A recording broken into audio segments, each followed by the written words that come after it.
Good evening, everyone. Welcome. It is Tuesday night, and that is not Myke Micah. Jesus, I can't get anything right, ever. Gosh. Man. Hold on, let me see if I can at least spell your name right.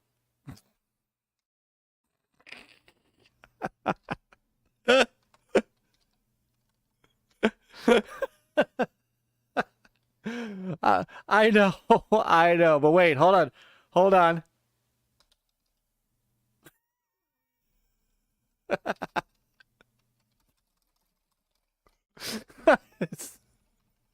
I am. I'm sorry. I had to. What's going on, everybody? Let me try this now with the correct name. What's going on? It is the NLG show. We are live because I'm screwing up everything already and I haven't even gotten out of the gate. And it's the NLG show. It's Tuesday night. What's up, everybody? Oh, look at this. The chat room is filling up quick.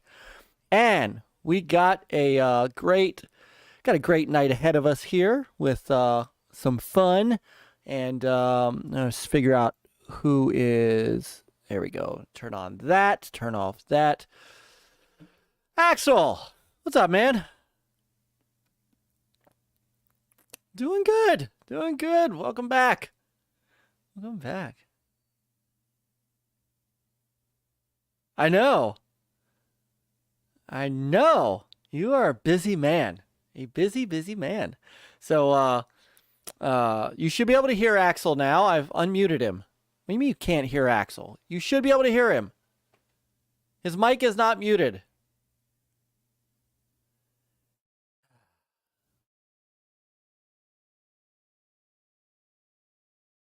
You can't.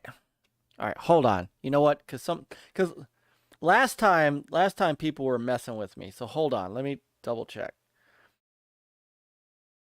Because OBS did another update. Hang on. OBS did another update, and if it screwed anything up, I swear to goodness. You can't... What in the hell? It's not Skype because we can hear him. Hold on. Let me get past the ad. All right, let's see if we can hear Peter. No, we can't hear Peter either. All right, hold on. Let's go this way. Ah!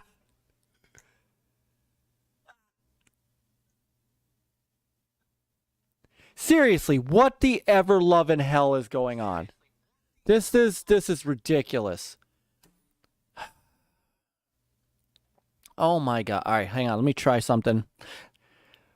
Folks, I'm telling you, I'm about to go back. I'm about to go find an older version of OBS and try this again because this is ridiculous.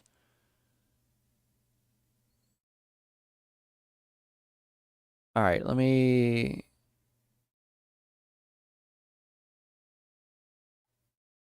I can hear you guys fine through the Skype. I can literally see... I can see the microphone... I can see the volume going in through the audio mixer in OBS. Like, literally, I can see you. So what the ever-loving hell? All right, let me try something real quick here. Yeah. Let me mute that, unmute that. Let me... All right, say something, Peter. All right. And so now you're echoing to me because I've got you on monitor and output. But he's not coming through the stream. That is... All right. Nope. Nope. Let me try unmuting both microphones, even though it's going to double up. All right. Try now. Anything.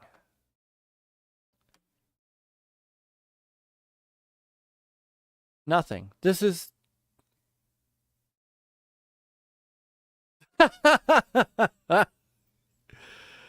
I'm serious. This is absolutely ridiculous. I don't know what is going on with OBS tonight, but there's absolutely no reason for this. All right, so the monitoring device, it's not that.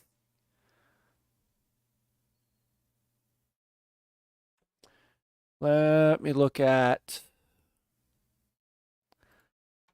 something over here. This meter.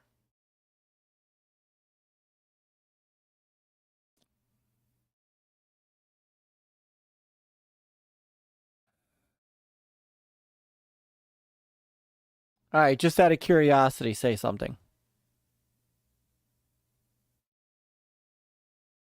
All right, so now I can't hear either of you. Oh, no, wait, now I can. Now I can. All right. Thank you, Back. Have I tried a Hebrew prayer on OBS? Thank you.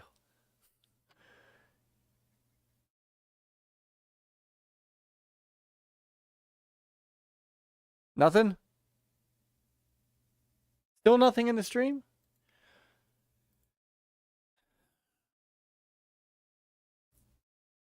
This makes absolutely no sense.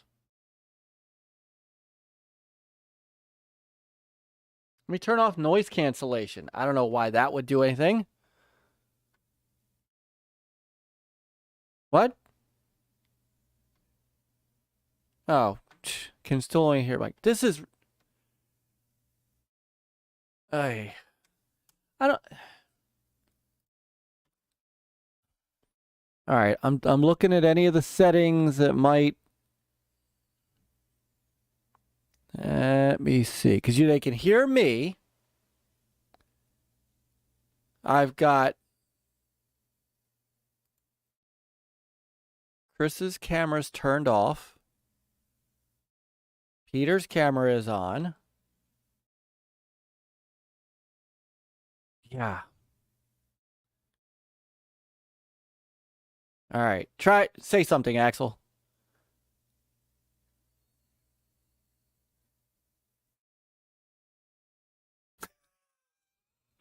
Still nothing? Still nothing. All right.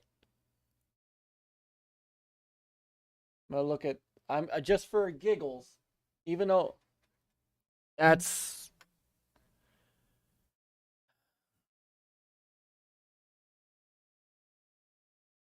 All right. Let's see. All right. Can you hear me? Can you still hear me? Say something.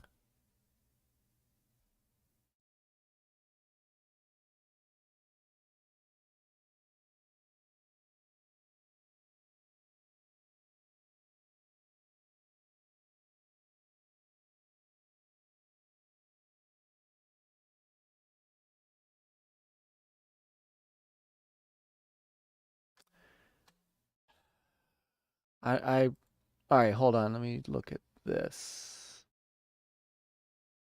Try something now.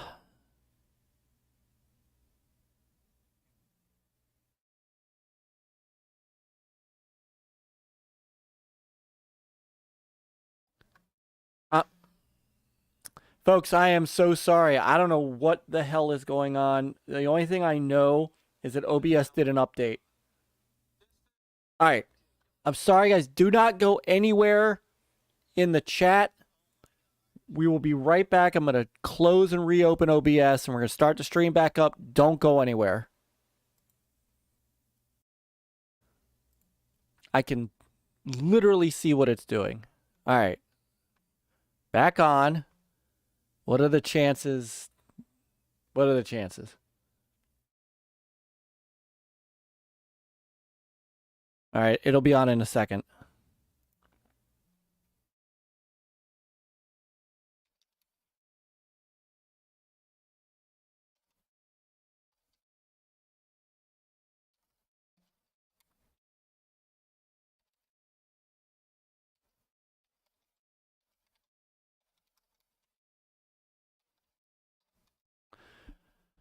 Okay.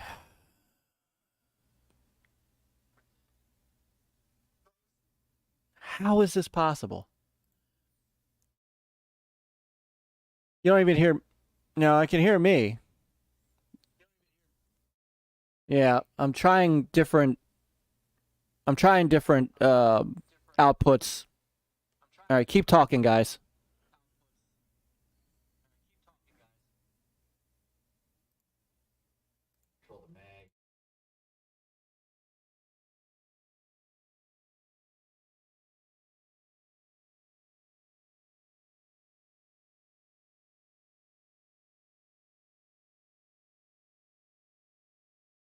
Keep going.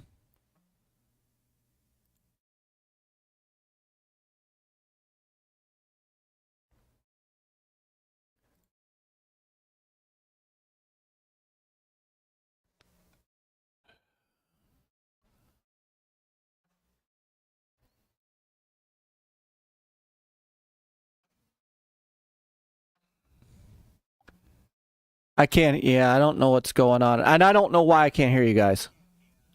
This is... I'm serious. This is highly... I haven't rebooted the whole computer. That'll really knock things out. I'm going to try one other thing. You won't be able to hear any audio coming out of the... We're not going to do any video that has audio out of the system tonight because we don't have that stuff to talk about. But let me try one other thing here. I'm going to shut down the voice meter. And we're just going to go old school. Now let's see if this works. I'm still thinking that this is... I'm still thinking this is an OBS issue. Because literally, if I were to share my screen and show you guys, there are, in the audio mixer, you guys are coming through the audio mixer on OBS. It's not going out. But try saying something. Let's see if this does anything.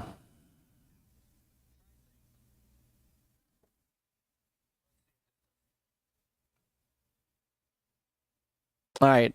No, it's OBS. It's not an issue with Skype. It's literally an issue with OBS. Let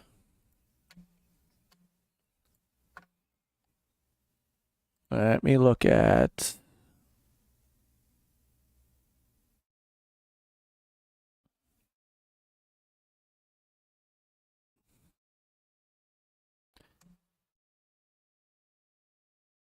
Yeah.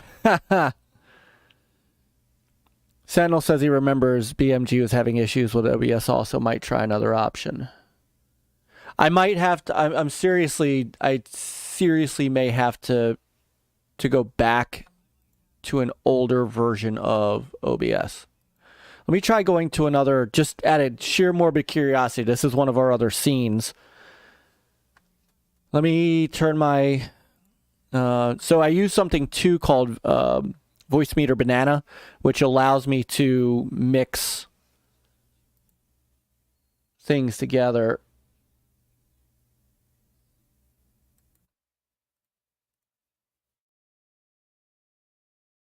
And that allows... All right, so turn that up. All right, anything?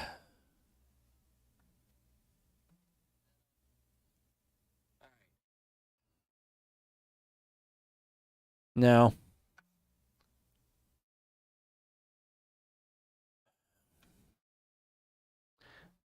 Yeah. So, folks, we're really sorry. There is an OBS issue going on here that I don't have any apparent control over. I can hear them in the Skype call. You can see... I wish I could show kind of the back workings of... I mean, I'll show you here. Take my mic.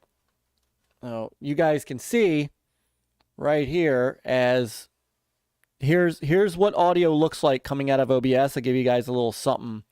I know this is stupid, but you know, this is what happens with OBS. And if somebody talks, wait a minute. Do it again. Go ahead, say something.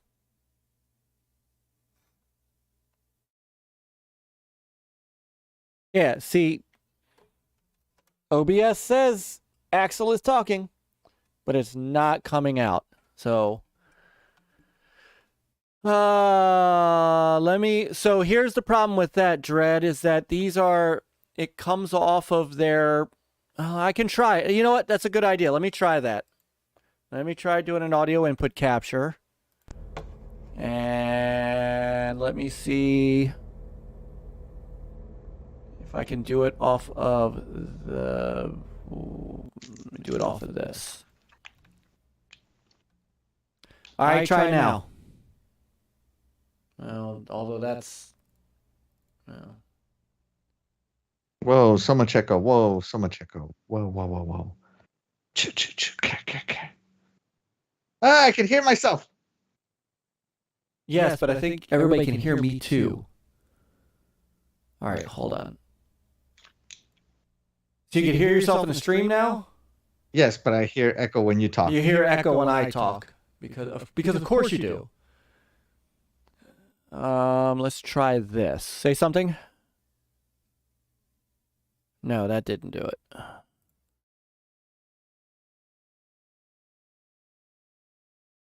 Yeah, because...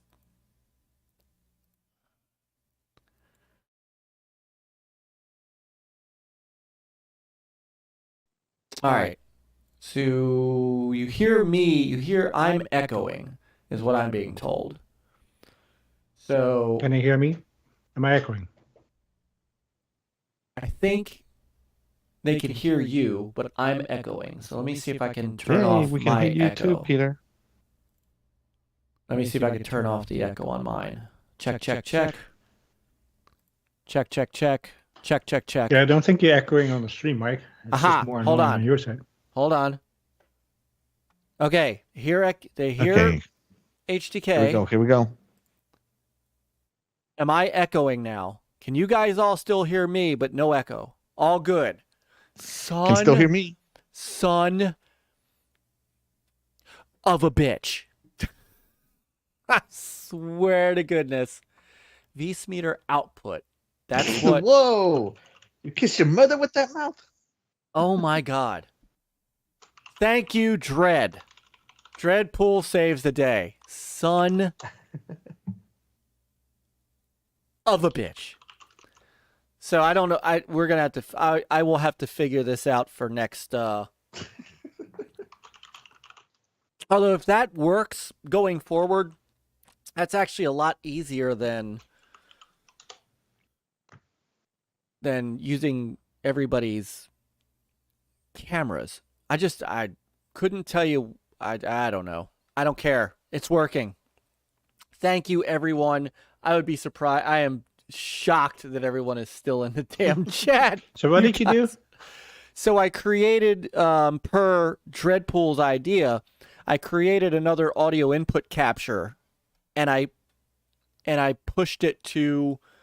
So you guys are coming out of a voice meter input out of the speakers, and now it's going into a voice meter output. So it's I don't know.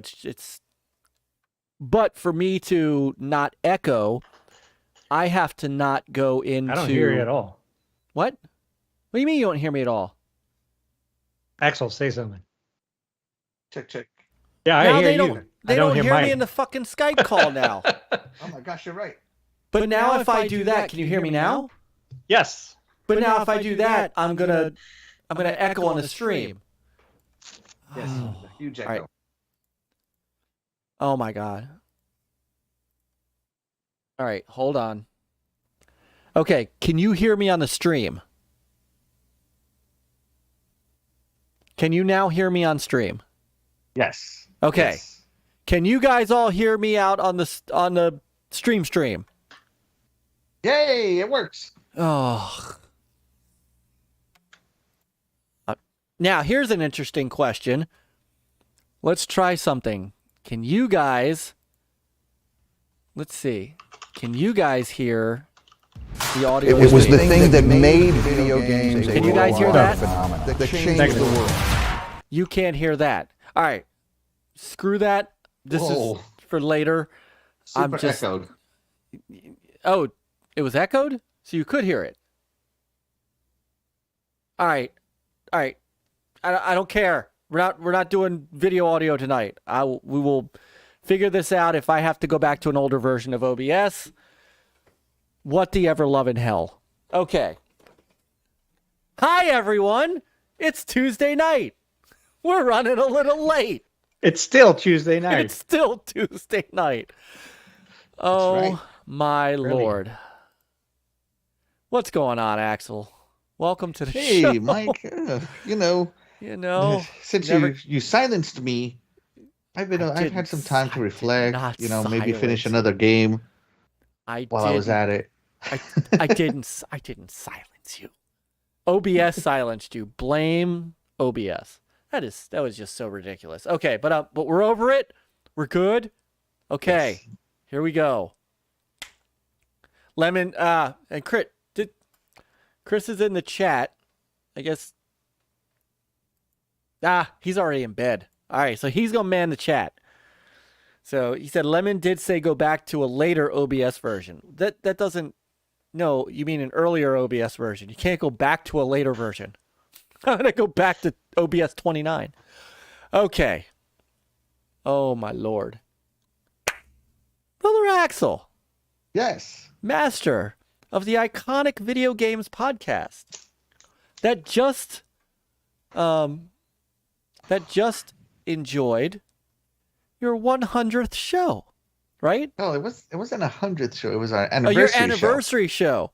It was your 1-year anniversary show. It felt like 100 shows. It felt like 100 shows. Hopefully 100 entertaining shows. Yeah. Yes. Hey, I've been on a couple of those shows. They are awesome. Yeah. I still, to this day, think that the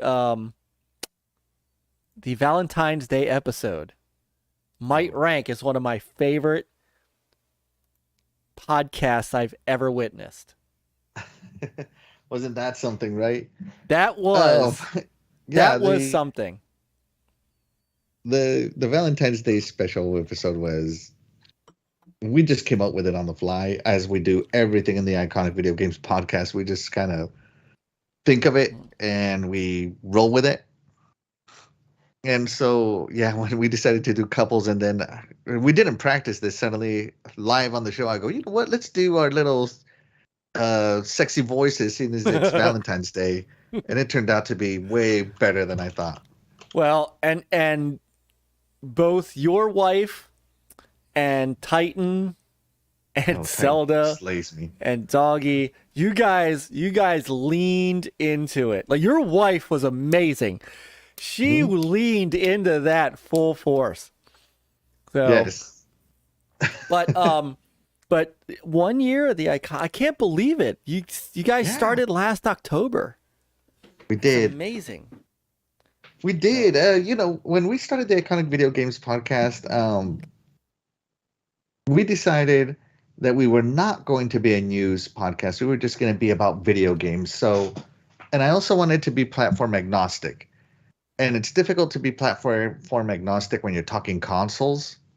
So we decided to remove consoles and services, with things like Xbox Live Gold, PS Now, whatever services are in there. So we decided to just focus on the games we love playing, focus on the games we want to play. And then we just decided to put on a little shtick on it. And I think that's what makes my podcast so special, is that sometimes our topics are what's in the news, or they're closely related to what's in the news, but it's never news. We actually make fun of the news when we talk about news. It's very satire, very not serious. And when we have our guests, we just like to do random things, like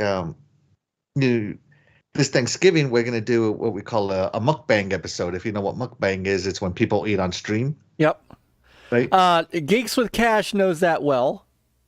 Yeah. brother Nick. So we're going to do a mukbang episode. And, last year we did a food games episode.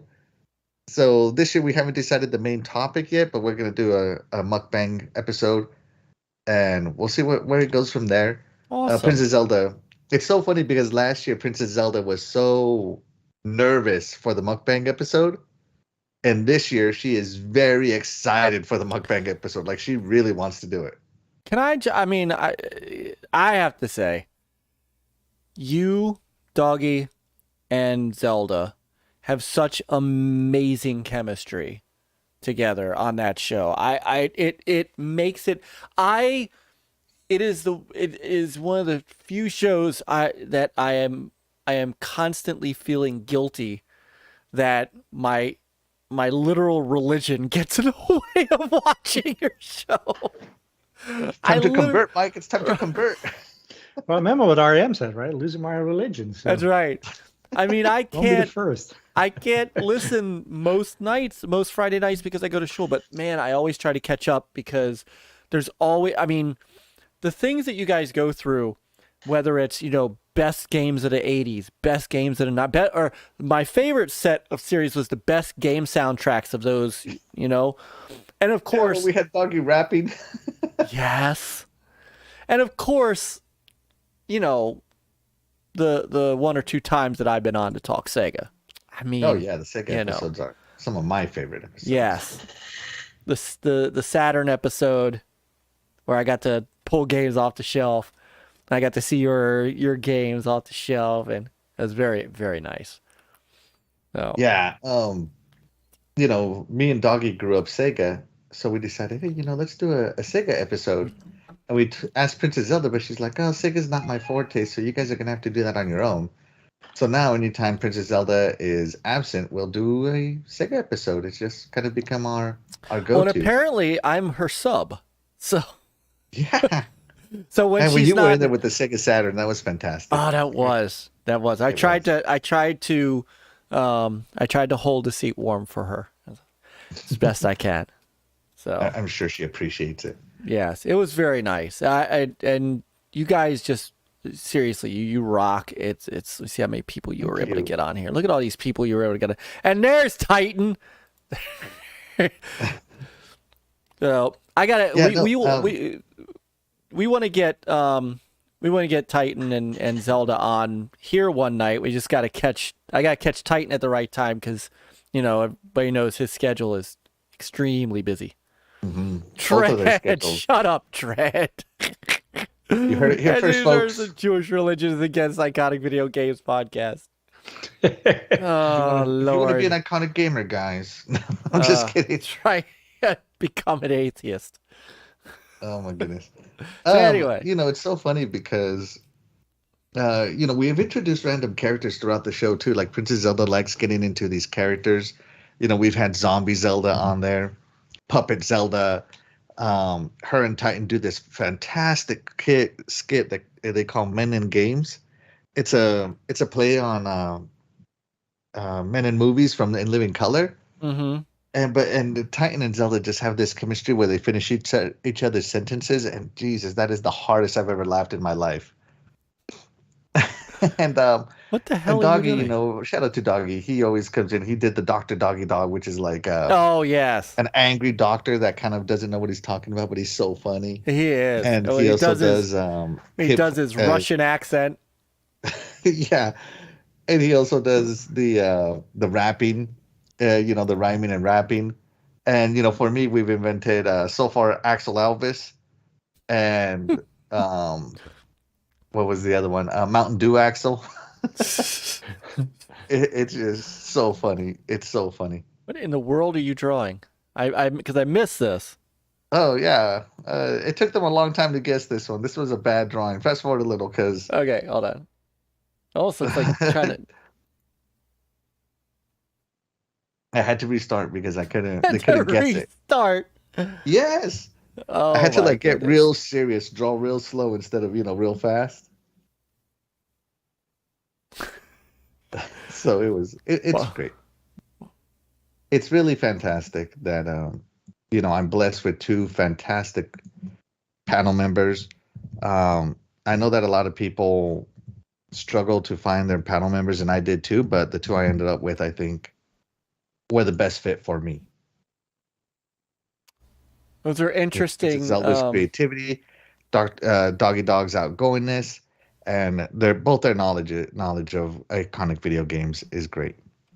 Yeah, so I drew Cortana. In case anybody was wondering, that's Cortana. Okay, that's Cortana. That was Cortana. That.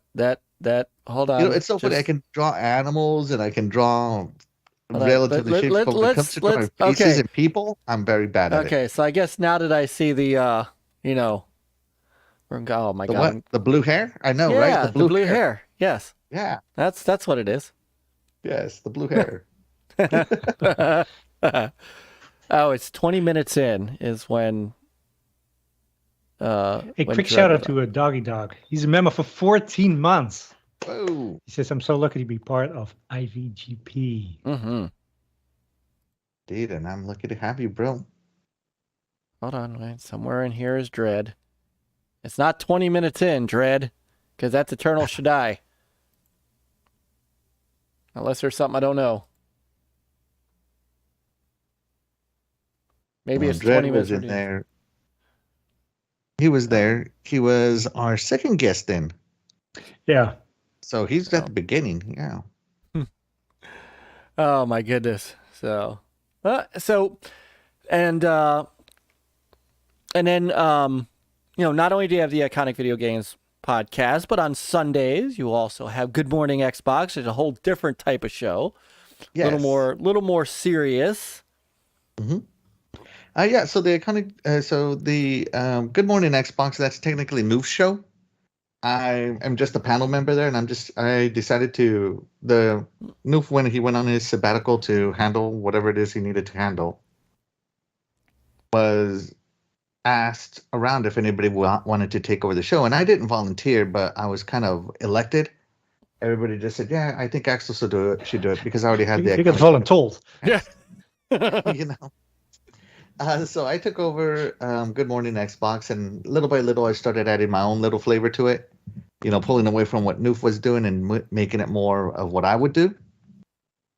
And, we have a small little audience, about 30 people watch it. Hopefully we get some more. Hint, hint, wink, wink, like and subscribe. And description. And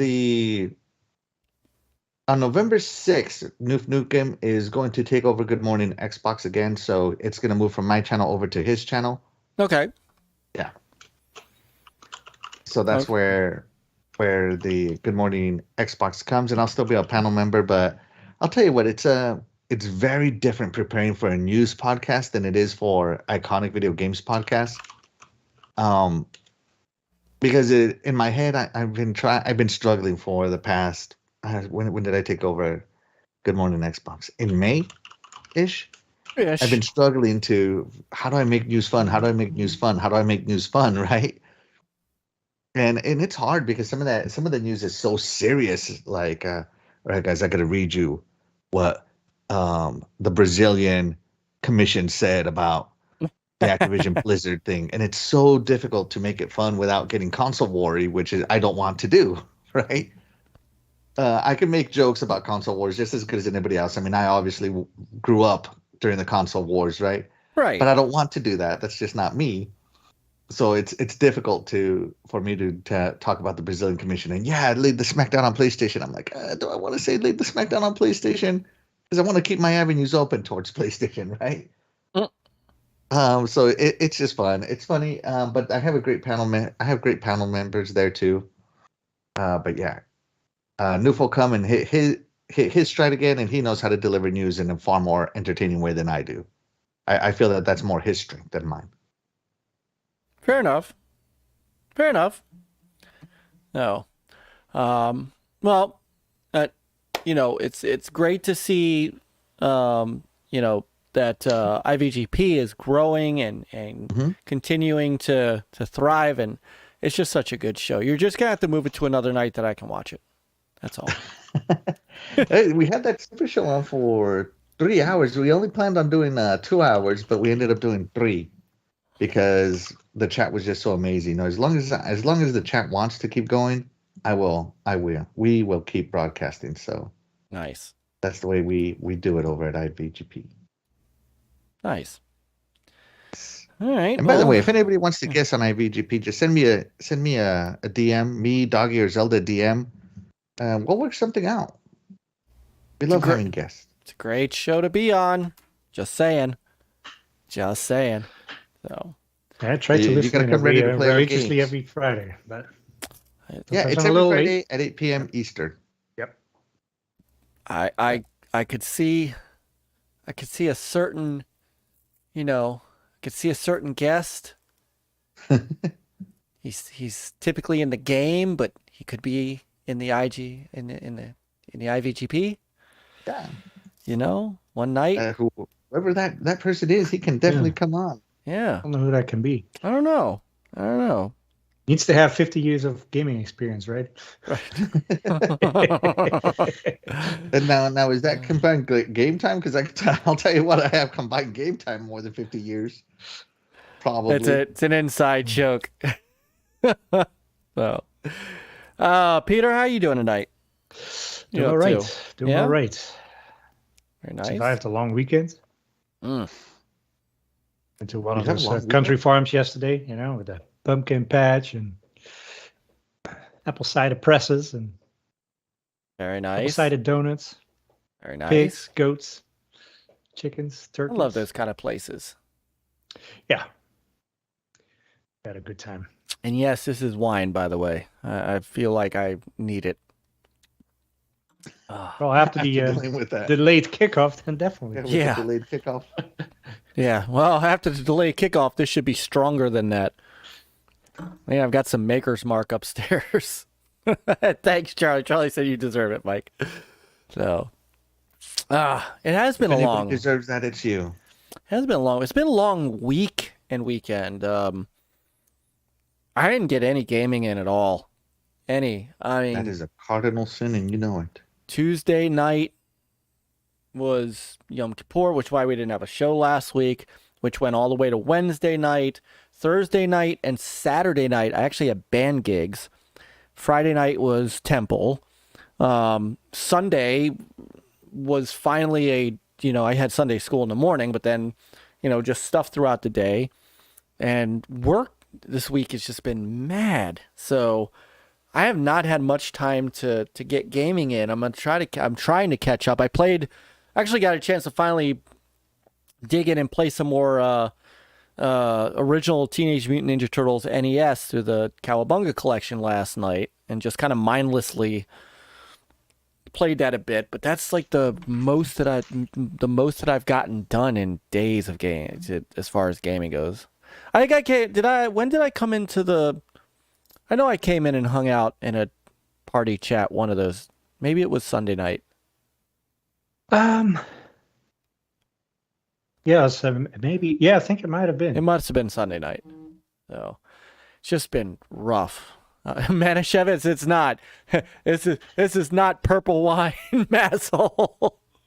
It is, however, a nice German wine. Which is a nice German sweet wine. Germans make wine? Apparently. Oh, man. Really? Yeah. I'm not being... are they famous for wine? I don't know if they're famous for it. I'll tell you what it is. Because I actually tracked the calories on it, my calorie counter. If you say that it's absinthe, that's not wine. It's not absinthe. And it's not Ripple either. It is called Fetzer Gewürztraminer. Okay, yes. It sounds Absolutely. like something out of Wolfenstein. It's one of those weapons out of Wolfenstein Youngblood, Peter. Yeah. I mean, that's probably how they create wine. Yes. No. Sometimes it's red wine, but hey. Sometimes. Sometimes. Oh, man. What is up, everybody, in the chat? I have not had a chance to say hi to much of anybody. It's with all the stuff going on, and I probably missed half of the chat that came in. Try to say welcome to everybody. So. You do if I missed anybody, I'm sorry. You do an awesome job at that. I know Doggy's here. I know Dread's here. I know Brother Nick is here. Brother Masshole's here. I know Brother Charlie Hustle is here. Joe Jacobson is here. Brother Relic and his team is here. Nephew Myke and Sister Ventress. Brother Rich is here. Invader is here. Brother Invader from TXR. Scepter Sever. Brother Scepter is here. I know I saw Brother Driz. Brother Driz shows up. I'll have to go back and look at the chat. I'm sorry, guys. Totodope. I know I saw Totodope. Brother Totodope is here. So I know And some Joe, folks. Open Sorcerer is here. Demon is here. I saw Joe. Yep. Oh, is Demon here? Brother Demon's in the house. He was some a little earlier. Brother Demon's in the house. So I like Invader likes a good cab or Merlot. I like a Merlot. I like a Shard though. I'm a Shard. Oh, there he is. There's Brother Demon. There he is. So, Brother Back. Brother Back was the first one in. So, all right. And then, of course, one troublemaker that Brother Nick had to get rid of. So. Oh, no. I missed it. Yeah, it's okay. Nick, I blinked. Nick is one of the best. Seriously, no shit, man. He's one of the best of the mods. That's why he's one of our mods, because he is real quick on the draw. So, yes. Quickest banner in the West. That's right. So, so I do have some news before we get into the other news. Oh, you got news? Yes, I have news. And I know there's a few people who I told to come into the chat so they could hear said news, because I know this is something that is going to be of interest. Yeah, he gave him 2 tries and timed him out, and he just left. That's fine. So you guys all know, I'm going to bring up a video. You guys all know that here in the NLG show, we are fans of pretty much everything. And we cover everything. So, I've done some Atari VCS coverage. Fastback. Brother Chris has done some Evercade stuff from here and there. Peter's talked about his Amiga Mini and Commodore Mini and stuff. And, we have talked a bit about, stuff that we're hoping comes out, stuff like the Intellivision Amico, and we've talked about some other retro consoles and things like that. And so we're fans of as much as we can get our hands on. And as many people know, as they've caught our show, that Intellivision is trying to get that Intellivision Amico out the door. And Phil Adam, the CEO of Intellivision, who I talk to a great deal, as I do with many of my friends in the PR, in the gaming industry that are still in PR and places like that. He had sent out an email that we talked about last month that they were working on pre-production units and working on getting some final testing done with the Amico. So I'm going to bring this video up just while we're talking for a minute, because if you hadn't seen it, last year, Seth and I traveled up to Pennsylvania when Tommy Tallarico came out to a place called the Crayola Experience up in Pennsylvania. And he brought with him a couple of Amico demo units and had an open. God, I was much fatter then. Good grief. Wow, what a difference, look at my Myke. face. Holy shit, look at my face. So anyway, it's I not say that to brag. It's amazing to look at me last year. I mean, this was actually 2021. So this is June of 2021. I was just starting my dieting and stuff. Wow. Anyway, and of course this is, 60 pounds and 3 days a week at the gym later.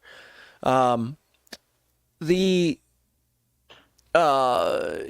came out, brought some consoles, brought some, and we set up shop in this place and did it like an open he did an open demo so people can. There's Relic, is my buddy Relic, who's in the chat. Let me see if I get some game footage here. And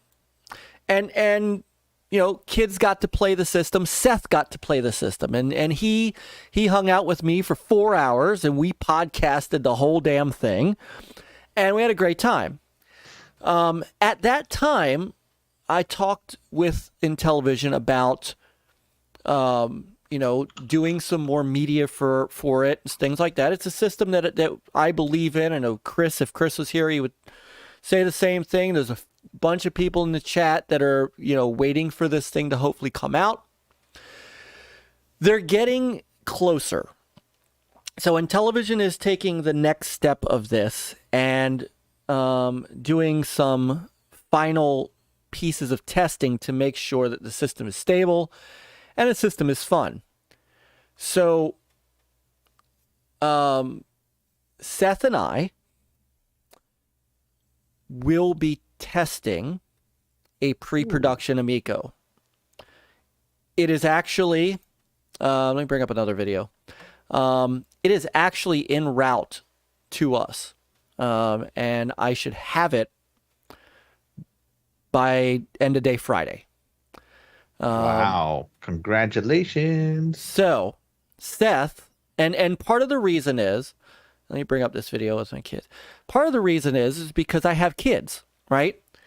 We need to see, you know, I'm an older gamer, so I have obvious ties to the retro side of it, and I loved playing Astro Smash. I loved playing, you know, the Evil Knievel stuff, and then my kids, you know, sitting here playing Shark, you know, one of the old Intellivision games remade, and so what they would like me to do is have myself and Seth run this system through its complete paces to make sure that it's ready to rock. And they want Seth's take on fun factor. And Seth's had his hands on this, and Spencer's had his hands on this already. So they are really excited to get it through again. So what does this mean? As they should be. They are. And yeah, that's fantastic. So what does this mean? So Qeorge, yes, I am. I'm not saying so. I am under an NDA. I have a non-disclosure agreement with Intellivision. It's standard business for those of us who are in the press, who are in media. Again, I will point back to that black Xbox 360 that's still on my shelf, and Microsoft never asked for back. That is a preview. It runs preview dev code. This is nothing new for me. What I am allowed to say is that it is on its way. We will be putting it through its paces and kind of reporting back. It is like I'm a beta tester. What I am not going to say or be able to talk about for a little while is give any kind of public knowledge of what I'm seeing. Yes, at some point we will. But boo. Everybody boo this man. But for the moment, this is the reason that I'm bringing this up is because this is some at least positive forward momentum for the system, right? It's been a couple of years, you know, and I know that Chris, Peter, myself, Qeorge, Relic, the Relic's family, I know that Nick, I know that Rich, I know that Doggy Dog, I know that a number of people, that Dread, who's also had his hands on the system, he's in these videos, you know, somewhere he was playing this. We are, you know, we want this thing to come out. This is the next step to getting it into production. And to be honest, if I'm able to run this thing through its paces and tell Intellivision, hey guys, this is really great, this really isn't great, you know, you guys need to take care of some stuff. You guys need to, that makes this even better, right? So, now here's the best part. I haven't told Seth yet. Seth doesn't know. So he's going to be surprised. Yes. That's great. Yeah. Surprises. Yeah. You ask me. He has no idea.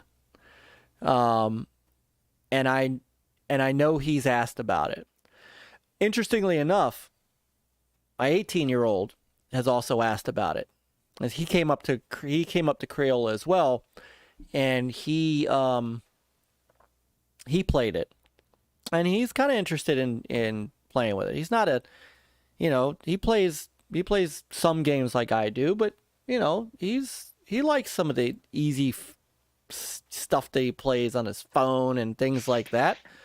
So there's a lot that people are interested in with this, and this is Astro Smash, and this is a game that I grew up on, and I'm really been into the Atari VCS's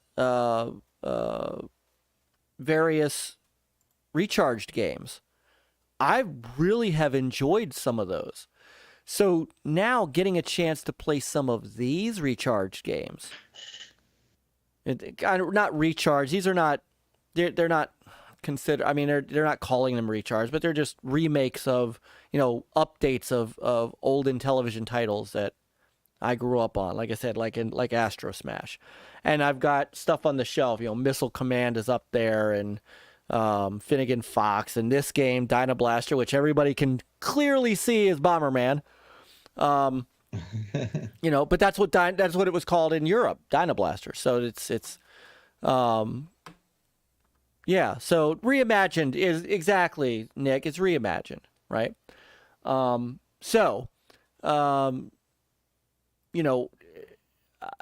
am excited to help. To really help test this thing out, to really, this is putting it through its complete paces, for real. And now, I will not be at this point able to answer anything. So, I apologize for the moment, chat, but after I have it, next Tuesday, I can't come out and say, oh yeah, blah blah blah blah blah blah blah. I can't yet, right? Because I'm A, in testing mode, B, I have an NDA.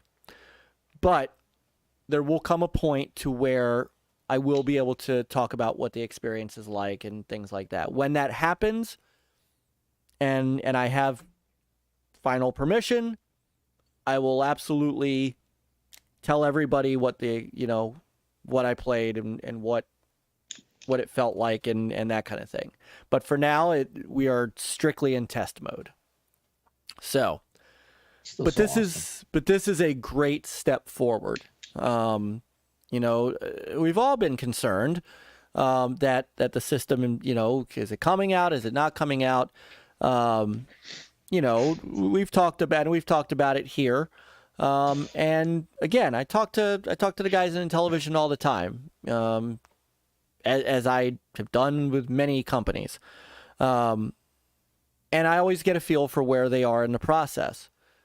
This is a step forward in that process. And this is Intellivision wanting to make sure that we see a stable system and a fun system and something that, my kids are going to want to play, that, kids are going to want to play, families are going to want to play. So, yeah, I can't say anything about how long, Scepter. I can only say that right now I will not be able to actually answer questions. But just know they're starting to have people touch it and start getting ready to really push this thing towards its production line. That's so great. Yeah. That is so great. Yeah. So it'll be here for the weekend. Very nice. So awesome. Michael Garvey joins us. Michael Garvey's been here. He's just playing. Sever. What did he miss? So, all right. Well, that's my news. Congratulations. That's awesome news. Well, it helps to, Mike, when people say you can touch it but not tell anyone, you should be wary. Thank you, Bill the Big Black. Thank you. Yeah, I think he makes a good point. This is true. So, all right. Activision Blizzard. Yes. Is it a done deal yet? It's getting there. Hold on. I got to wait. All right. Do it, Peter. Welcome, gamers. Oh, Activision Blizzard, Brazil and Saudi Arabia. All right. So, we have forward movement here, too. Yay. Yes, it has been a long road, Charlie. And, it'll, we'll talk, Relic. We'll talk. Once I'm able to, I might have an open house. Stay tuned. I'll just call it at that. Activision Blizzard. So, interesting happenings out of Activision and the Blizzard Activision Microsoft marriage. Cade Brazil and whatever the Saudi Arabian government is has approved the deal. Yay. So that's it. It's over. They own them. Right? Is that how it works? No. Unfortunately, it's never that simple. All right. However, this is good news in that I don't think personally, I don't think I expected them to say no. Like, why would the Brazilian government have a problem with this? But it's what they said that was extremely interesting. Also, some information that we got out of the process that I thought was very interesting. So, in Brazil, the competition regulators, the Administrative Council for Economic Defense, that's where the CADE comes from, or CADE, however you want to say it. And then Saudi Arabia's General Authority for Competition. So I guess there's these groups all over the place. We already know what's going on with the UK and their group. But Brazil has approved Microsoft's acquisition of Activision Blizzard with no restrictions. That's the best part. Yes. No restrictions whatsoever. No conditions, no nothing.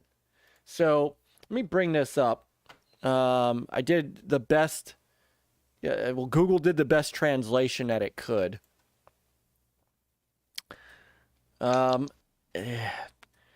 With a role in Article 1 of Article 50 of Law 9784 of 1999, I incorporate the reasons of opinion number blah, blah, blah to this decision, including its motivation in terms of the arts, blah, blah, blah, blah, blah. Decided to approve without restrictions this act of concentration. So there you have it. Merger. So concentration is like adjoining. Yes. So yeah, there's some mistranslation right there. Well, look, it's all good. It's Google, man. It's Google. So, this was signed by Alexandre Barreto de Souza, General Superintendent.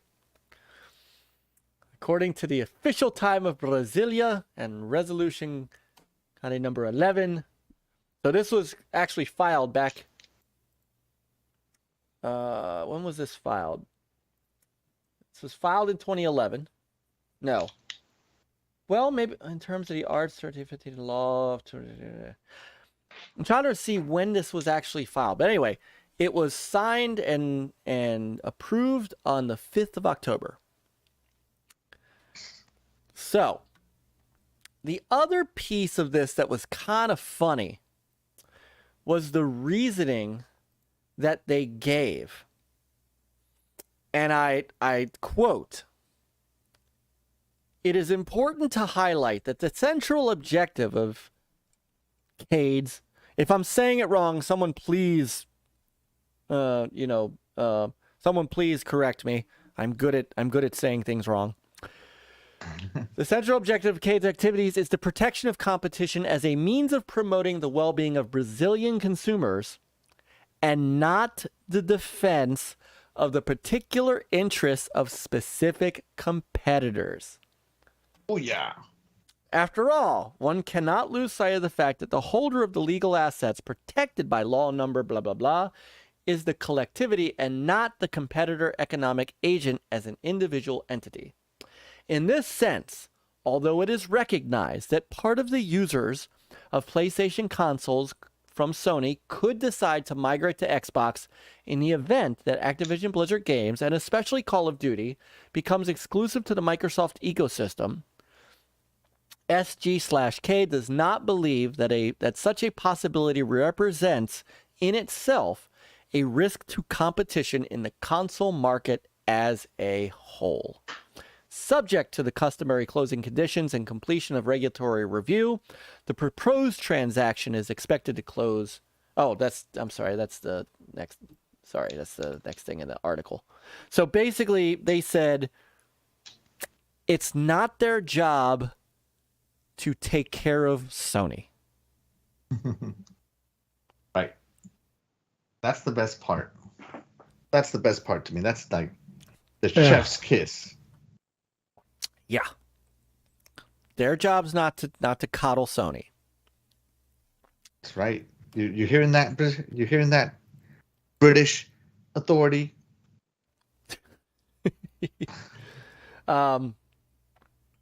Yeah, the CMA, of course, is the one that's now. Granted, they're the bigger one. Sony tastes like chicken. Do they? Maybe they do. So, and what's funny about the competition and market study in the UK is we came to find out that brother Jim Ryan hopped a flight to the UK to go and grovel in front of this group to go, please, if Microsoft takes away Call of Duty, we're going to be ruined. For we do not have a game in our arsenal that could possibly be named SOCOM, that could possibly compete with Call of Duty. It's sad if Call of Duty disappears. It sounds like PlayStation will be just done. Right. That's what it doesn't it? That's what he's arguing. We talked about this a couple weeks ago. He's literally arguing that Call of Duty will cause PlayStation to crumble because they have no game that can compete. That's just, it's such a lie. Didn't they just have Destiny, the biggest first-person shooter MMO in the planet? Mm-hmm. That's competition right there, as far as I know. Right. And they could pull that. Sony be all in their rights to pull that exclusive. Mm-hmm. And I know Bungie. I know people have said, "Well, they can't because Bungie." They own Bungie. I don't care what the contract says. They own Bungie. You can fire them all if they want exactly. They could say, "Okay, fine," and scuttle the whole studio and keep the IP. So, I, You know what the greatest IP that Sony owns that they don't do anything with? Lemmings. Lemmings. Lemmings. Lemmings? They do. They own Lemmings because they own Psygnosis. Yeah. You mean they scrapped Psygnosis because they were one of my favorites. Oh, yeah. Well, there's that. They owned Psygnosis. They used to own Psygnosis. They owned it and they take it. Yes. Sony I give mean- it and Sony take it. I can't believe that Jim Ryan flew. He flew to Brussels to go and grovel in front of the EU regulators. Maybe it's just an excuse to just, sample all that Belgian beer. Guys, yeah, Oktoberfest is around here. I need to go on a business trip. Yeah. Oh, and no doubt. So, Nick, no absolute doubt. He says Sony owns a ton of stuff they do nothing with. Mind you, so does Microsoft. Yes. Yes. You are at. They are sitting on a But still, friggin'. they don't. Microsoft doesn't own Lemmings. They don't So know. I'm That's hammering true. on them. That's true. I actually played Lemmings. Lemmings this is week. great. I played mean- it on the. I gotta confess, would I I have take never before? played it. Lemmings is a really nice, easy game to play. Like if you just want, it's like,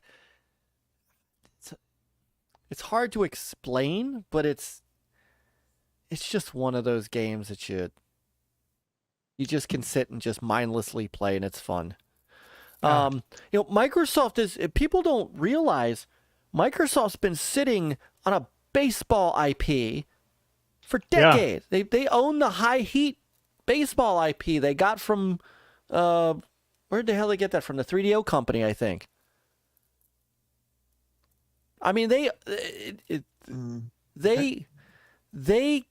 sitting on Blinks. They're sitting on Voodoo Vince. They had to have somebody else make Voodoo Vince for them. It was Microsoft. Microsoft is as Voodoo guilty Vince as got anyone. remastered though, and it did quite poorly. Yes, but it wasn't remastered by Microsoft. Some third-party guy made it. Really? They're sitting on Conquer. People have been dying for a new Conquer game. They've been dying for a new actual Banjo-Kazooie game. They've been dying for Rare to They're get. sitting on a Perfect Dark. They're sitting on Perfect Dark, right? Which is currently in development hell. So whatever yeah, it is. right. Relic. Why Happened to- haven't we gotten a sequel to Crimson Frickin' Skies? Yes. Yes. Yes. Diesel Punk. So so don't get us wrong. Don't get us wrong. Microsoft is guilty of this too. What I find funny is Sony has the IPs to compete with Call of Duty. And Yes. I would play SOCOM in a heartbeat. So Do you remember I remember this ad on an EGM or whatever magazine I used to read. It was on many magazines, and it was just a picture of a forest of a jungle, right? And it's like you are now looking at the most elite military group in the world, and there's literally nobody. It's just the forest, right? And it was a SOCOM Navy SEALs at the bottom, right? Because they're so well camouflaged. And to this day, that's good advertising. It's so great. it is. Now, I don't know anything about the Saudi Arabian government. Well, but- they're ready to cobble up a whole bunch of the industry, so They of course are. they approve it. I mean, that's kind of a conflict of interest if they would say no. Or Yes. Project Gotham, Blue Dragon, Fusion Cameo. Project Gotham, come on, do it. Forza replaced Project Gotham though. But it's not the Forza same. Horizon? No, it's not the same. same. It's not the same. They could use. Here's the thing: they could use another like a spin-off of that and make it a Project Gotham using all the cars and all that They stuff. could go out and find the old Blizzard guys, Bizarre Creations guys, not Blizzard. Sorry, they could find the old Bizarre Creations guys and bring them back in to make it. Yeah. We're with you. We're with you. No. And Chris brought up two things that I wanted to tack onto this. That one of the things that and I don't know if Brazil's regulatory brought this up either. I think that they did. Somebody also said, Nintendo doesn't have Call of Duty at all, and they're doing just fine. So why is it just Sony? Hasslehoff's here and missed the big announcement. Fill him in, Rich. That Nintendo does not have an issue with this.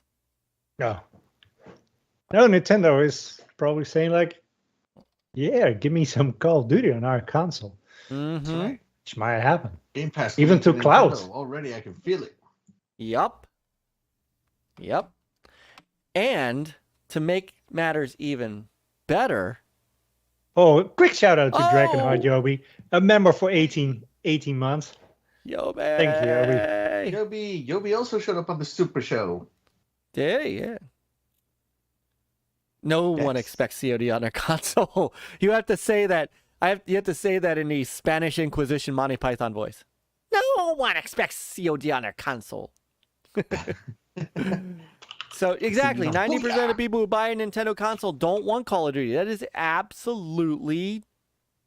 that's correct.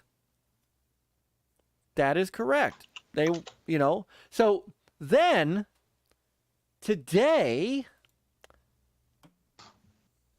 in an interview with, who did this interview? In an interview on The Wrap with Strauss Zelnick, who is the CEO of Take-Two Interactive, who talked to Sharon Waxman. She asked whether or not he thought the merger would close. And Zelnick said, I can't really predict what the regulators will do. We're certainly of the belief it's a good thing for Microsoft, right? Wait for it. And the industry. Yeah. Nice. When asked to clarify, emphasizing Take-Two and Microsoft's different businesses, Zelnick said, it's a highly fragmented business. There's plenty of creativity to go around. Microsoft is an ally of ours, and if this makes their business more powerful, we think that's good for us. Oh.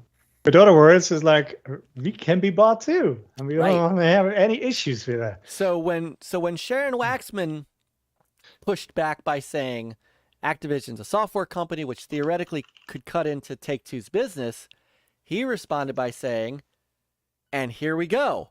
This is what Sony should have said from the beginning. If we create great hits, which is our business, the consumers will show up. No one can take that away from us. And if you think about it, Take-Two doesn't care about Call of Duty because they don't make a Call of Duty competing game. If you think about it. What's their big title? GTA. Oh. What were you going to say, Peter? No. No. But if you think, I mean, really, Take-Two is GTA, NBA 2K, BioShock. What else do they make? Civilization. They own my friends down here, Firaxis. Oh, they do. Okay. Yes, they do. Wow. Okay, that's a new one for me. Well, and they're right down the street for me, actually. They're not going to get hit by this at all, because nobody's gonna out GTA. So of course. So, and that's all Sony had to say. Sony could have, and Sony would have looked so good. We talked about this before, Peter. Had Sony said, okay, let them have Call of Duty. PlayStation has been built on the foundation of great titles like SOCOM and Killzone and Resistance, even though Resistance is not as good, but Killzone and Call of Duty and SOCOM and our other games in our portfolio, such as God of War and Horizon and yada yada yada yada. That's right. That big old exclusive catalog that they're always touting so proudly. Which they have every right as they to. should. As they should. It's great. It's a phenomenal catalog. That's the part that's so surprising about all this, is that Sony's not flexing when they've always flexed. Right. Always, Brother always, Kurt. always. Brother Kurt's in the house. Yeah, he does. I mean, Jim Ryan talked about how great their business was. Now all of a sudden, well, it's not so great. And I think it does a disservice. I didn't think about this. Quick shout out to Big Block Plymouth for the $10 super chat. Amico, beware I live. Outstanding, brother Big Block. Thank you, brother. No, it's not the same Sony, Michael Garvey. I agree. But it's weird because if you think about it, Sony not that long ago still said PlayStation is a niche product for them. So I get that Jim Ryan's trying to protect PlayStation. That's his job, right? I originally, when we talked about this, my original opinion was this was not a bad thing for Jim Ryan to do, right? Jim Ryan's protecting PlayStation. He's doing what he has to do. I get it. Until he started opening his mouth. And then and then I'm like, this is the old we're protecting the kids, Jim Ryan. So, have a good night, Qeorge. Oh, yeah, I remember that, Jim Yeah. Ryan. So now you have Take-Two.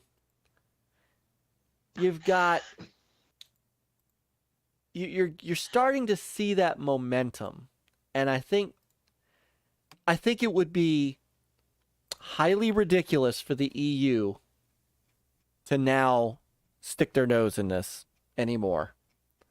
I think in fact, from what I understand, and I got to go look for it, Microsoft, I think Microsoft kind of slapped back a little bit, and Microsoft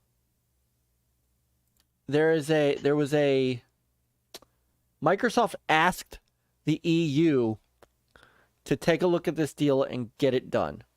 So they now have, according to a report on September 30th, they will decide by November 8th. So just about a month from now, they will decide whether to clear this acquisition or not.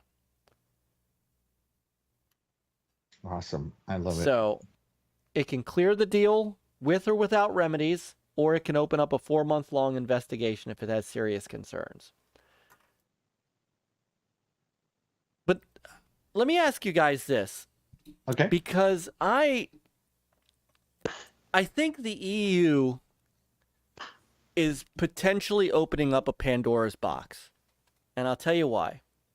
Okay. Let's say the EU is doing this. I mean, they've all but said, we are concerned about Sony. I mean, let's be honest. I hate to put it that way, but that's what they're doing. We are concerned that this will eat into Sony. And that's why they're doing this. So the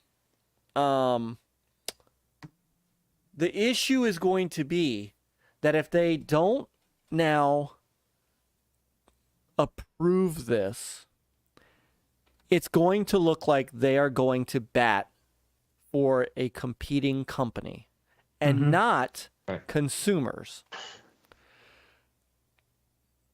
How can they then ever approve Sony purchasing anybody? Because Microsoft, and they can, will. right? I mean, you can't say, yeah. You know they will. Have a great night, Brother Rich. You know they will. Microsoft will take every single acquisition that Sony makes from this point forward, and they will file a complaint with the EU, and they will cite competition, and they will cite the very thing that Sony just did. Yes. So, you know, that's the thing, is that you set precedents, right? And if the precedent, I know that everybody wants to go against big tech, you know, especially in the US, you know, they stopped that chip maker from merging with NVIDIA. Mm-hmm. Recently, they stopped a Facebook acquisition of a. Well, but that would be that was like really big though. Of a nobody. Like, I don't even remember what Facebook was trying to acquire, but it was so. What's the word I'm looking for here? It was so pointless that I think in the public eye, the FTC looks stupid, right?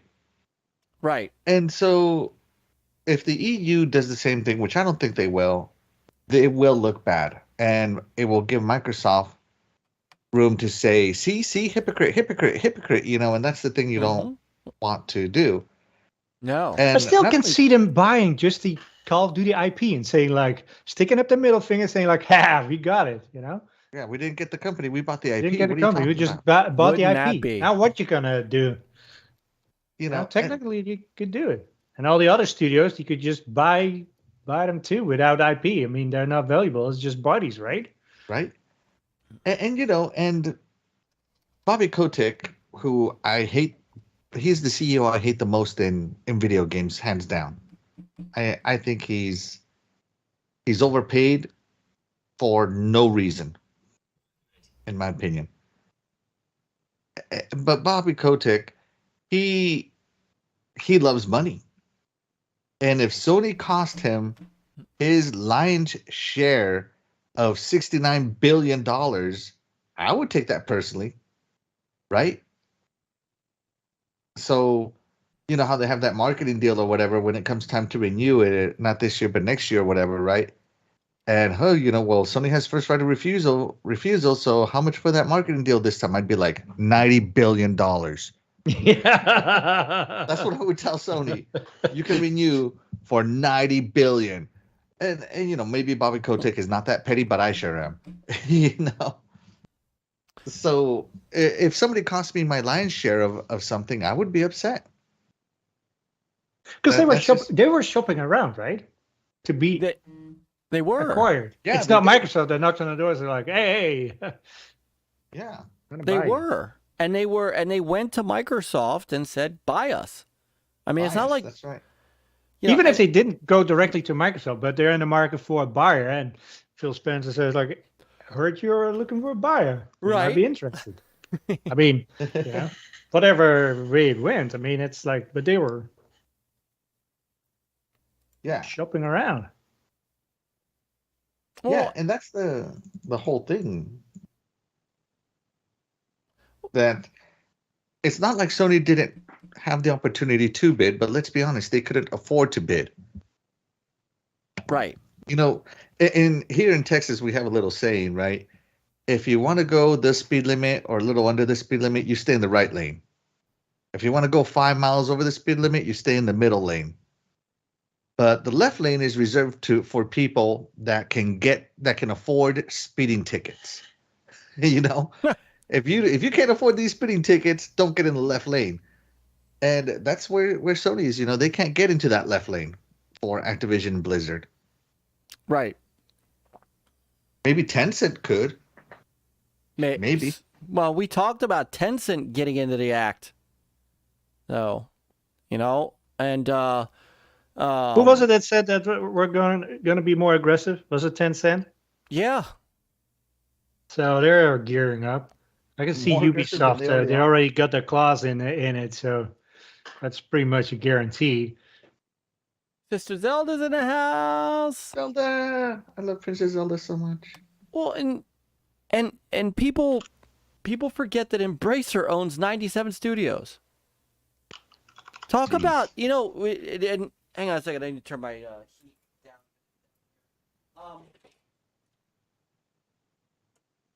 People tend to forget that just because you're a third-party publisher, you have an immense amount of power. Right. Embracer, let's say Embracer got a bug up their ass again, and got into some tiff with Sony and decided, you know what? We're not going to put as many of our games on your system as we put on the PC and the Xbox. You're not going to get the next Tomb Raider, Sony, or Microsoft, or whatnot, right? So then who's controlling the market? Because there's a third-party publisher that has complete control over the market and can charge whatever they want to whoever they want for the rights to put that game on their system. So this idea that, Microsoft can make this thing exclusive, any third-party developer or publisher, Square Enix, can make a game exclusive to one platform over the other. Exactly. How many Japanese studios have skipped Xbox over the last 20 years for honestly no good reason? Just flat out, no good reason. I get it that Sony has dominant market share, but here in the US, Xbox has always been ahead of Sony or relatively close behind Sony, even in the worst of times. And as you know, the United States market is the market everybody wants to win because Americans buy DLC. Mm-hmm. We buy microtransactions. We're suckers. Yeah. Guilty. I buy DLC all the time, and microtransactions all the time. I couldn't even tell you how many Halo 5 rec packs I bought, So they skip the US for no reason, and I don't understand why. Well, it's Never back been able to understand. I mean, I brought up Tomb Raider because that was the original money hat. Mm-hmm. Tomb Raider was on the PC and the Sega Saturn, the PlayStation 1. And then Sony bought it, or worked with Square to make sure that Tomb Raider was a PlayStation exclusive for at least a generation. And what the Dreamcast got was scrap. Dreamcast got Tomb Raider, the hell was it? Angel of Darkness or something? Angel of Darkness, maybe? I have to go over and look at it. So they didn't get, it took a long time for another studio. And if you remember when Microsoft got, just a timed exclusive on Tomb Raider. Man. The whole frickin' industry, not the industry, the whole community and the media went nuts. So I mean, I couldn't believe it. I didn't want to believe it. That was unnecessary reaction. Yeah. All they were trying to do was compete. Right. And they got criticized.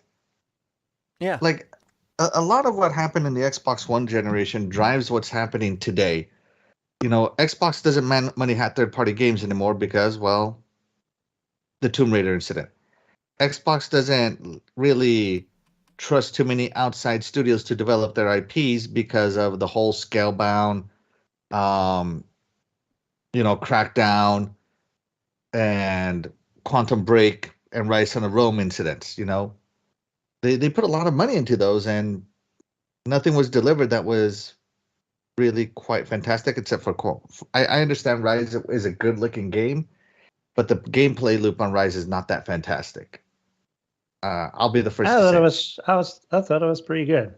The executions were pointless.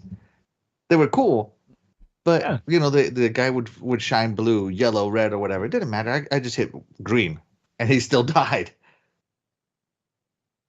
You know, I mean, and it's nothing against it's against no Rise. Elden Ring, that's for sure. What? Or, it's no Elden Ring. That's Oh for man, sure. Elden Ring! Don't compare anything to Elden Ring. Elden Ring is so far above everything else right now. It's not even funny. But but you see how Microsoft is doing it. A lot of stuff is being developed in house now. If they're instead of in-house teams being single game focused, they now have multi-game focus in-house development teams. Yep. Right, to deal with their own IPs. They don't really money hat big third-party games anymore because the industry reacts wrong. So they put out there to become indie friendly. If you really think about the games that have been truly money hatted, and at that it's not that big. Scorn. What else is coming day one on Game Pass? And Scorn's coming on Friday, by the way. Yeah, Arc Scorn is 2. coming on Friday. Yeah, exactly. But Plague now Tale. instead of money hatting for exclusiveness, they're money hatting for day one launches on Game Pass. So they completely changed their strategy around. Right. And I feel that everything that is happening right now on Xbox is because of the way everybody reacted on Xbox One. So Xbox has shifted, and the way they need to get these games on their system and guarantee them is, well, they got to buy them out. They have to pay more. That's right. That's Do you really always think been. Deathloop would come if it wasn't Xbox owned? I don't think it would No. at all. Like Street Fighter never showed up. For what reason? People on Xbox love playing Street Fighter. Which is interesting because Street Fighter 6 is. Exactly. Resident Evil is coming now, and it's finally being developed to be, I want to say, look better on the Xbox because it's capable of more. Right? So I just feel that a lot of, why doesn't, like my opinion, when Xbox had no first party games launching this year other than Grounded, which really just came out of beta, they got to go and get Gotham Knights, knowing dang well that they weren't going to get Gotham Knights, right? Because they're not going to money hat it. Right. So yeah, that's just what I think. Dreadpool says Sony paid for Street Fighter V, otherwise Capcom may have gone under. Yeah, that was at the time when Capcom wasn't firing on all cylinders, and now they are. I get it, but there's still no reason why it shouldn't have come eventually. Just like Final Fantasy VII, there's no reason why it shouldn't be on Xbox right now.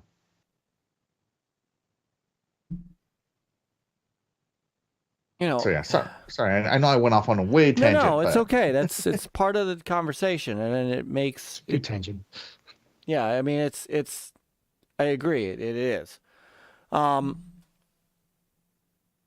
So, I think the moral of the story is that the more we start finding out about what Sony has been doing to try to block this at the EU level, because you notice they're not doing it at the FTC level. Like in the US, I don't think the US is going to really... I think in the end, other than a hey, let's stick it to Microsoft because we love sticking it to Microsoft, I don't think there's anything that the FTC is going to say about this, honestly. Yeah. It's the EU that really has the issue. So I think if that makes it through, and I think it's going to have to for all these reasons. Well, and there's some smaller ones that just looking at what the FTC, the EU, and the CMA does, right? Like Australia. I mean, they're not going to. So once those big three are pretty much done, then the other ones will follow suit. Yeah. Yeah, exactly. Although, again, Brazil and Saudi Arabia aren't. Yeah, but they might be smaller. Could be. So one thing I wanted to show, I got a. So Yobi said, check my DMs. Kind of an interesting stat here. What happens to Bobby Kotick if he is terminated or change of control? And this may have anything to do with, so we haven't heard anything about what's going to happen to him once the acquisition's done. And I think it's kind of funny that all this talk from Sony, that's the other thing. All this nonsense from Sony has taken Bobby Kotick's name off the news. So he's got to be thanking Jim Ryan for this. But if you look, hallelujah, Jim Ryan. Yeah. So if Bobby Kotick was terminated by Blizzard without cause or termination by employee for good reason, following a change of control, and that is the acquisition, he gets a ton of money. For no reason. Well, he's the CEO of Activision. So the truth of the matter is, short of Bobby Kotick being arrested without cause is what they would have to do. From a legal standpoint, say what you want about how you feel about Bobby Kotick. From a legal standpoint, Microsoft would not have cause to terminate him. They just don't. Call of Duty is a moneymaker. They're a again, short of Bobby Kotick being arrested for the stuff that was happening there, there's no cause to terminate him. So if at the end of this acquisition, Microsoft just says, we're just going to terminate Kotick, even if they just said, well, we don't need him anymore, it's going to cost Microsoft $292 million just to let him go. Well, it says their change of To keep control. him on, it's a liability. Change of control. Well, obviously, there's going to be a change of control. There is. Change of control is the acquisition. Right. So just to buy Activision Blizzard, Bobby Kotick is going to make $292 million. Disgusting. I know. Now, if they get terminated by Activision before the acquisition finishes, if Activision just gets rid of him before the deal closes without cause, $265 million. The only way he walks out of Activision with nothing is if they get him for cause.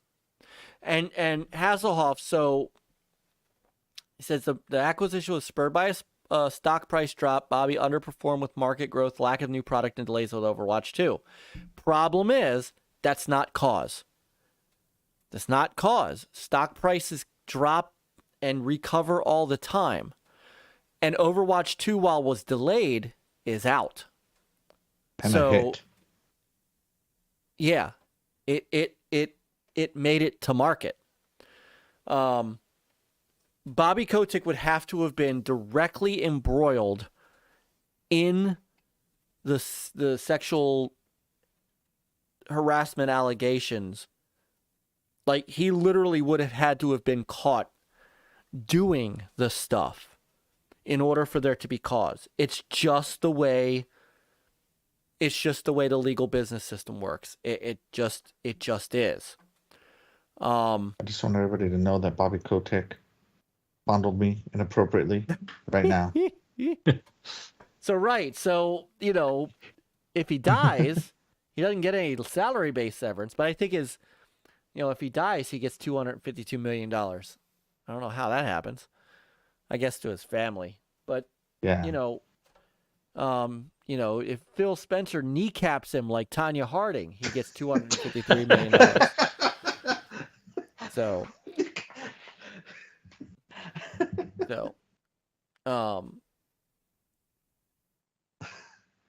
this that is podcast got dark. Just Overwatch 2, I don't think was delayed by a couple of years. It was just delayed. I mean, Overwatch 2 was not supposed to come out in 2020 that I'm aware of. right. But again, it's not.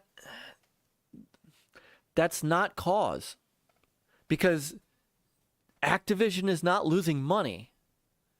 They might not be performing as well, but it's not. They're not losing money. They're not. The investors are not losing money, and in fact, the investors are making out because of the $69 billion buyout that Kotick brought to them. Yeah. That's I hear you, Hasslehoff, but this is not. There's no cause. They're a profitable company, and so Call of Duty is going to make them bank again, and they all know it. So they can't. And even if it doesn't, Microsoft is going to make them bank anyway. Right. So there's no cause. And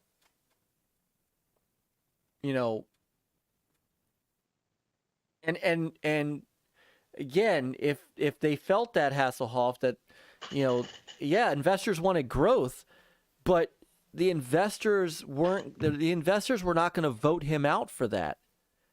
And even at that, it's still not cause. So, he's gonna stay, and I don't know what his salary is. But it's not $292 million a year. So. Wow. Bobby Kotick's salary is only in the hundreds of thousands. Yeah. So it is I hate to say it, and I know it's not what everybody wants to hear, but it's in Microsoft, but he won't make that 252. He won't make that 252 now. It's in Microsoft's best interest to keep him. After taxes, it's not that much. Yeah. Still a lot. I don't know, it sounds like a lot to me. Yeah. So, I'll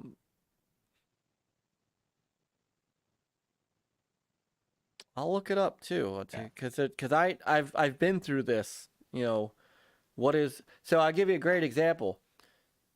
We wanted to fire our rabbi, for a number of reasons, including losing members and losing membership, which cost us money, loss of money.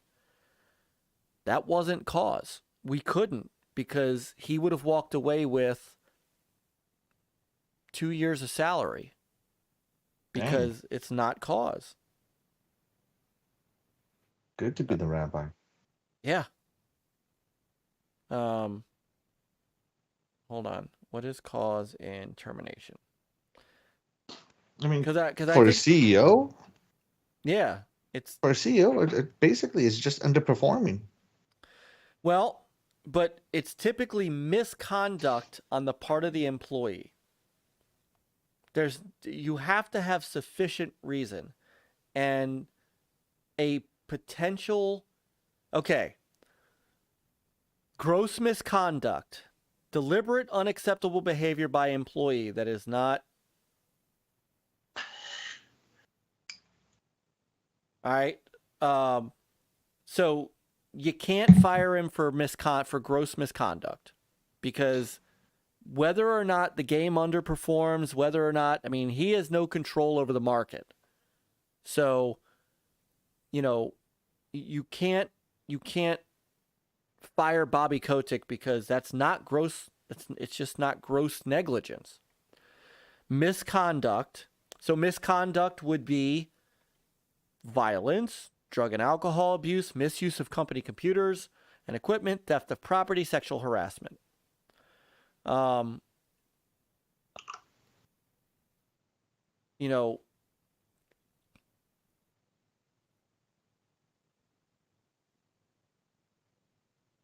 There's just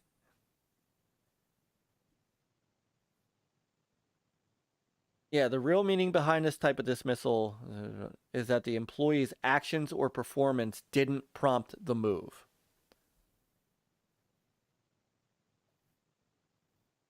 So budget problems or operational restructuring is one thing, but the problem is it's a board. It's a board of investors. So it's hard to do that. So,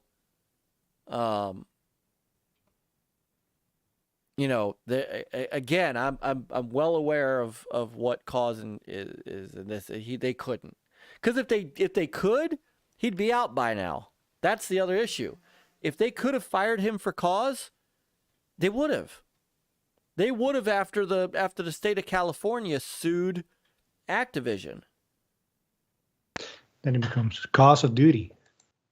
But they didn't, because they know they couldn't. Because they knew if they fired him for that, it'd be $292 million. So that's kind of the bottom line on it. All right, so that's that. So I hate to tell you guys, but Bobby Kotick staying. $300 million is a small price to pay for peace. That's what Master Chief would say. That's right. No. Doing it for the cause. Doing it for the cause. All right. So we got so there's that. So let's hit our last topic, because I'm not gonna lie, with everything going on in the last 8 days, for some reason I am literally, like, my batteries are about to die. I can't tell you why this is happening to me, but I feel like a robot that is going. Yes. So let us move on to Peter. The meta makes moves. Meta. So a lot's going on with meta these days. Starting with what I didn't realize happened today, because of course I was working. It's the wine. Thanks, Garvey. You sure it's not from up late? No.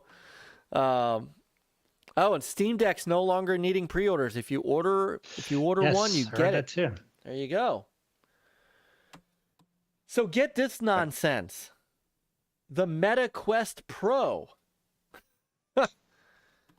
will debut on October 25th for the low price of $1,500. That's right. That's right, baby. That's a small price to pay for the metaverse. Yeah. Holy crap. Hold on. Let me see if let me get a picture of this thing. If you're broke, just say so. If you're broke, just say so, guys. I'm broke. I'm broke. I'm saying it. Definitely after that, you will be. I mean, here we were complaining about what we thought the price of the damn PSVR 2 was going to be. Yeah. This is just this is Mark Zuckerberg thinking he's more than Mark Zuckerberg. Yeah. Let me throw a picture of this thing up here. I mean, this is nuts what this thing is. That's so meta. That's so meta. I mean, this is the best picture I could find. So they're billing this as a mixed reality headset. Mixed. Okay. Yes. It is a full mixed reality headset with a Snapdragon XR2 Plus chip and 12 gigs of RAM and 256 gigs of storage for apps. Right. That is... It's insane. That's a word. That's a word And for it's it. half as thick as the current Meta Quest 2. Yep, one step closer to Ready Player One. That's right. And apparently it's as easy to put on as putting on a hat, according to the people that have put it on so far. Which is who? I think it's awesome. Okay. And so I'm a huge Meta fan, Quest fan, I should say, right? I was not a believer until I got one, and now I'm all in. I'm all in on the metaverse. Okay. I mean, my kids have Meta Quest 2s, and they like them. Hold on, I'm trying to find the. Here it is. All right. Here, let's do this. They seem to like it. I'm gonna bogart my son, my oldest Jacobs, who doesn't use it, to do some stuff. I mean, I don't dislike it. I like VR. Let's see. It's got all kinds of neat stuff on it now. The sensor's built in now, so the controller doesn't need the loops anymore. So it's just it won't let the me. controller. All right, I'll have to do it this way. All right, hold on. It's all right, here we go. It's fairly powerful. I mean, a Snapdragon Very with 12 powerful. gigs of RAM, that's like an Xbox Series X. Yeah. Or an Xbox One X. I'd say that's I don't know much about that Snapdragon, that particular chip, but I mean, let's see. Yeah, I don't want to. Okay, don't need to talk to you guys. Here we go. Let's just see what this thing is. Yeah. And that whole mixed reality thing, like let's pretend you want to hang up a picture in your house through mixed reality. You can actually mount it on your physical wall, and every time you go in there, it'll know that it's there. Yeah, which is what, remember HoloLens? Yep, what it was supposed to be. Mm-hmm. Meta will allow the user virtually wear one of as many sweatshirts Zuckerberg owns. Oh, man. A lot of people hate Mark Zuckerberg, and I get it. Maybe the guy's not really a nice person or whatever, but I don't really hate him. Like, I just don't have the level of hate for him that I do for Bobby Kotick. You know how much we could send to NLG in chats with that much money? You want to know why I'm not sending NLG any chats right now? Is because I have to afford this. He's saving up. He's saving up for the Meta Pro. That's right. $2 a month until I can get it.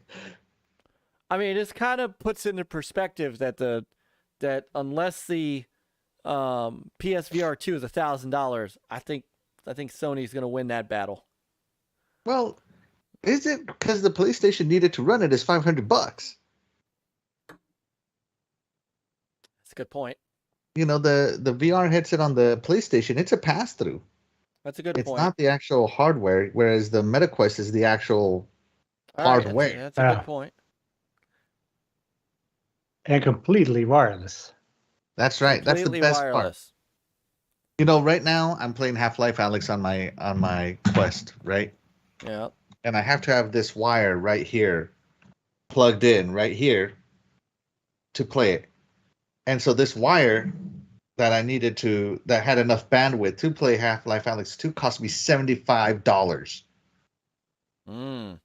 That's That's a steep price to pay for VR. Plus, my computer that runs Half-Life Alyx as well. It was over $1,000. So just to play one game. Now, of course, I have this computer for other games, but I'm just saying the one VR game I have on it is that I have to plug in. My setup is well over $1,500. Even when I bought my original Quest 2, it was only $300. But the games that I can play that are standalone games on here with no connection, and I can easily set up my Guardian anywhere in my house. It's just wireless is the way to go. I can sit down. I can lay down with it. I can put it on my bed. I can sit on this chair. I can go to my garage. If I wanted to. Mm-hmm. It's just so that wireless option is so. It is. It opens you up. And this is what Microsoft was pushing towards, and gave up. Yes. So how long before we get to Demolition Man? I want Ready Player One. When you're, I want people outside of the streets fighting. Oh. I mean, it's $1,500 though. No, so in all seriousness, that's what I mean. Unless PlayStation comes at $1,000 is what I'm trying to say. If they're, don't forget, some of us already have a PS5, so.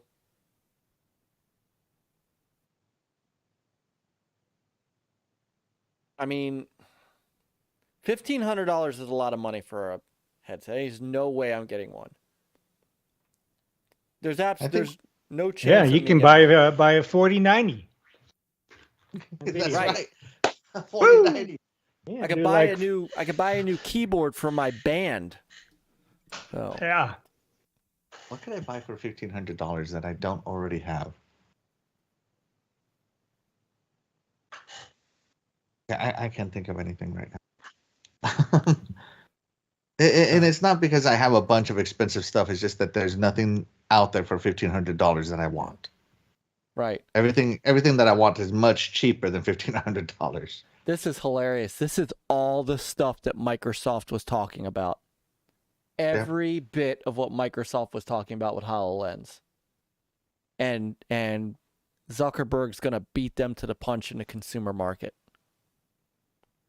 And that's, I hate to say it, but there's R&D and then there's production, and Zuckerberg has moved into production. Yep.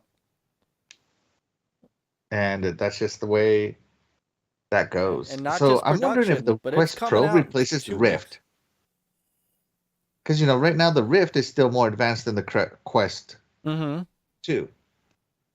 So I wonder if the Rift, when it first came out, it wasn't cheap. I think it was $800.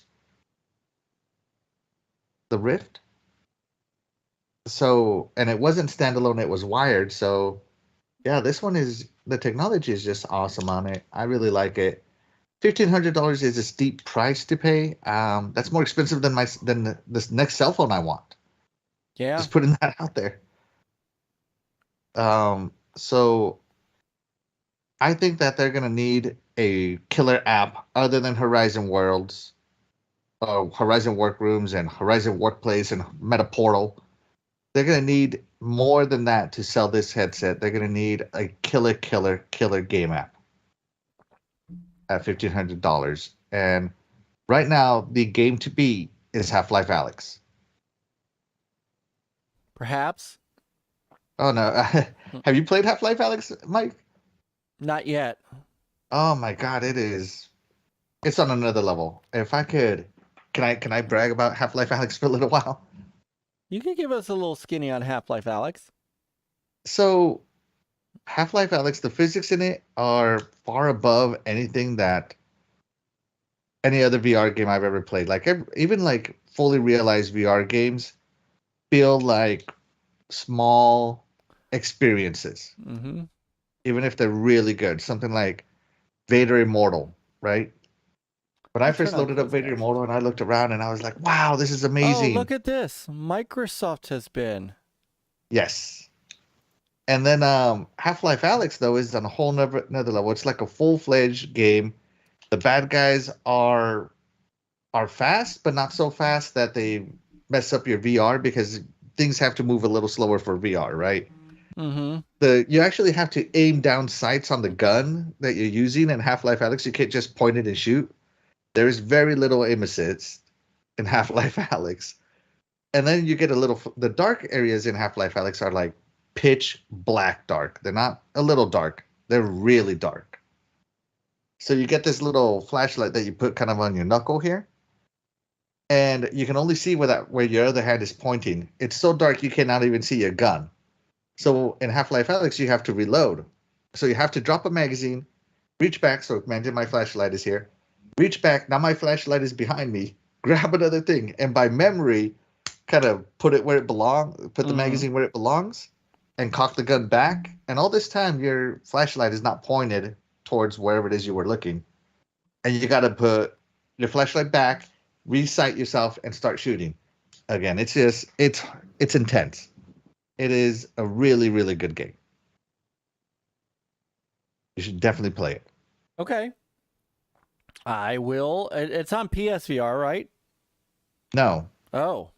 it's a Valve exclusive. It's on Steam. It might come to PSVR too. Yeah, Valve does publish on console. Maybe it'll come to Game Pass on Meta. Hasslehoff said in that video, does someone want to tell Satya to be careful with that stack of books behind him? They are on a shelf. They are on a shelf. Books on a shelf. So it's funny that they're Microsoft Teams meetings in VR. It's almost like they are giving up on HoloLens themselves. They're like, screw it. We'll just, Yeah, they gave up on HoloLens like a few years ago. I thought they were still developing it, though. Maybe, but I haven't heard them in the news for like 2 or 3 years on it. Maybe they did. Maybe they just gave it up. Maybe they just said, screw it. Michael Garvey, Half-Life 1 confirmed. So you guys both have this pre-ordered? Yeah, of course. No. This is one of those things I need to consult my financial advisor, aka my wife, kind of thing. Your CEO? My financial advisor. Because outside of playing games, I'm not going to use any of this productivity stuff on it. Mainly because everybody I work with is just a bunch of old people who are not going to put on a headset. But yeah. All right. Let's see if there's any. You could get a new wife in the metaverse. Get a new wife. Oh my god, that's so funny. Yeah, they're really pushing this metaverse thing too. So far they haven't shown much in the way of gaming, but that's fine. But, look, but the other thing that was avatars. announced was the having xCloud on that thing, Yes. or on the Quest too. Did they do that in this? I'm looking. They did. Gaming. They Here did. we go. They showed Game Pass on it. Yep. Hold on. Among Us VR. All right. Population 1, yeah, the number, that's the Battle Royale on it. Right. Walking Dead. What else? Retribution.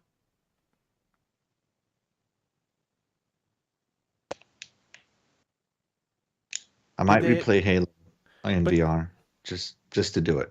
But did they announce it during this thing? They must have, because everything I've seen has been a screen grab on it. All right. So in the meantime, but while we're so give me a second here. So they purchased a couple of studios too. Yes. He did. Yeah, this studio right here. Armature? Armature. Yeah. So I don't know if you remember Armature, but they've done, I think. Give me a second, because I want to make sure I got the right game. I'm looking it up on my phone now so that I don't disrupt this.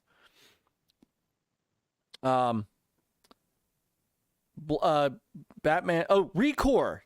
They were the developer of Recore on the Xbox One.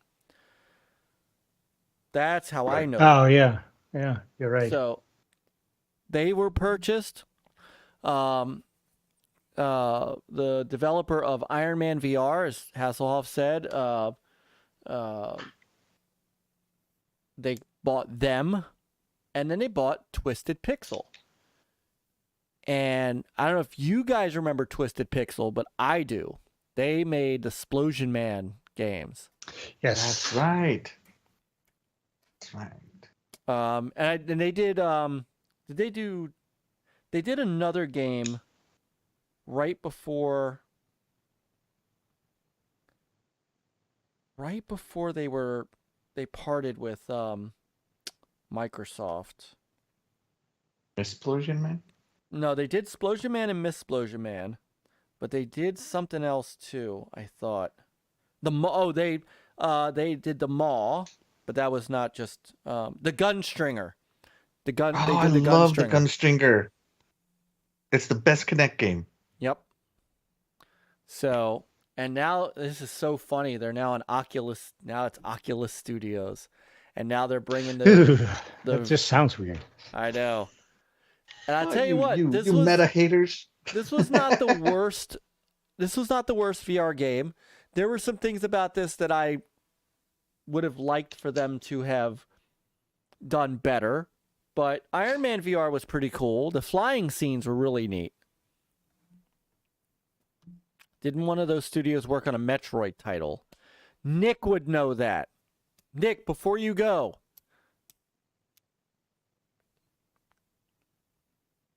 Oh, so what else is coming? So Among Us, right? One Sandbox, and then this whatever this Behemoth, whatever.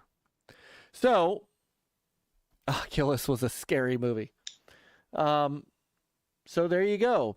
So 3 studios they purchased, and the announcement, and I'm not seeing it here. Mm-hmm.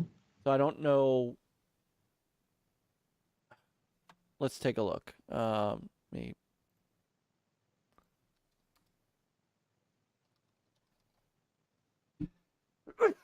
me. Bless you. Okay. Oh,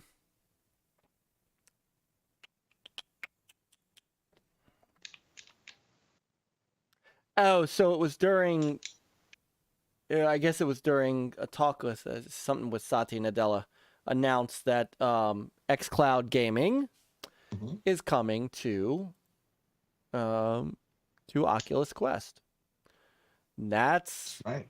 That's a big one. It's a W. Here we go.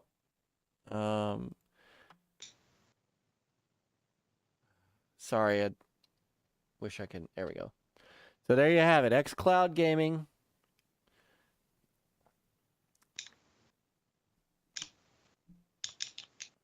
You'll be able to hook up an Xbox controller to your headset, play console games from the Xbox Game Pass Ultimate Library on a massive 2D screen.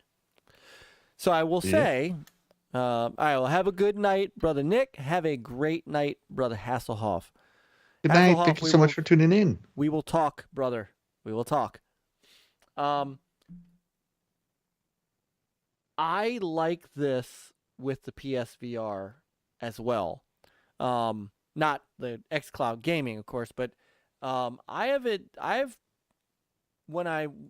times I've fired up a 2D game on my PSVR headset on a big giant ass screen. I've done some YouTube watching on a big screen like that. It's kind of cool. So, playing a little Halo Infinite on a giant screen. I Playing might some fire up Halo just for that. Flight Simulator. Imagine that one, Peter. Flight Simulator already has a VR support. Does it? Does. I didn't know that. Yes. But not on the cloud, of course. No.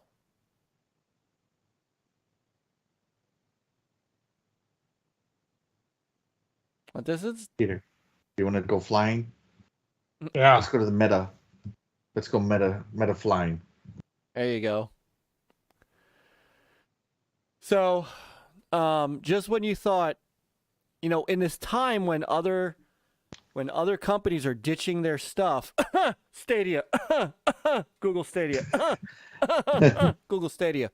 That's a Stadia. Just kidding.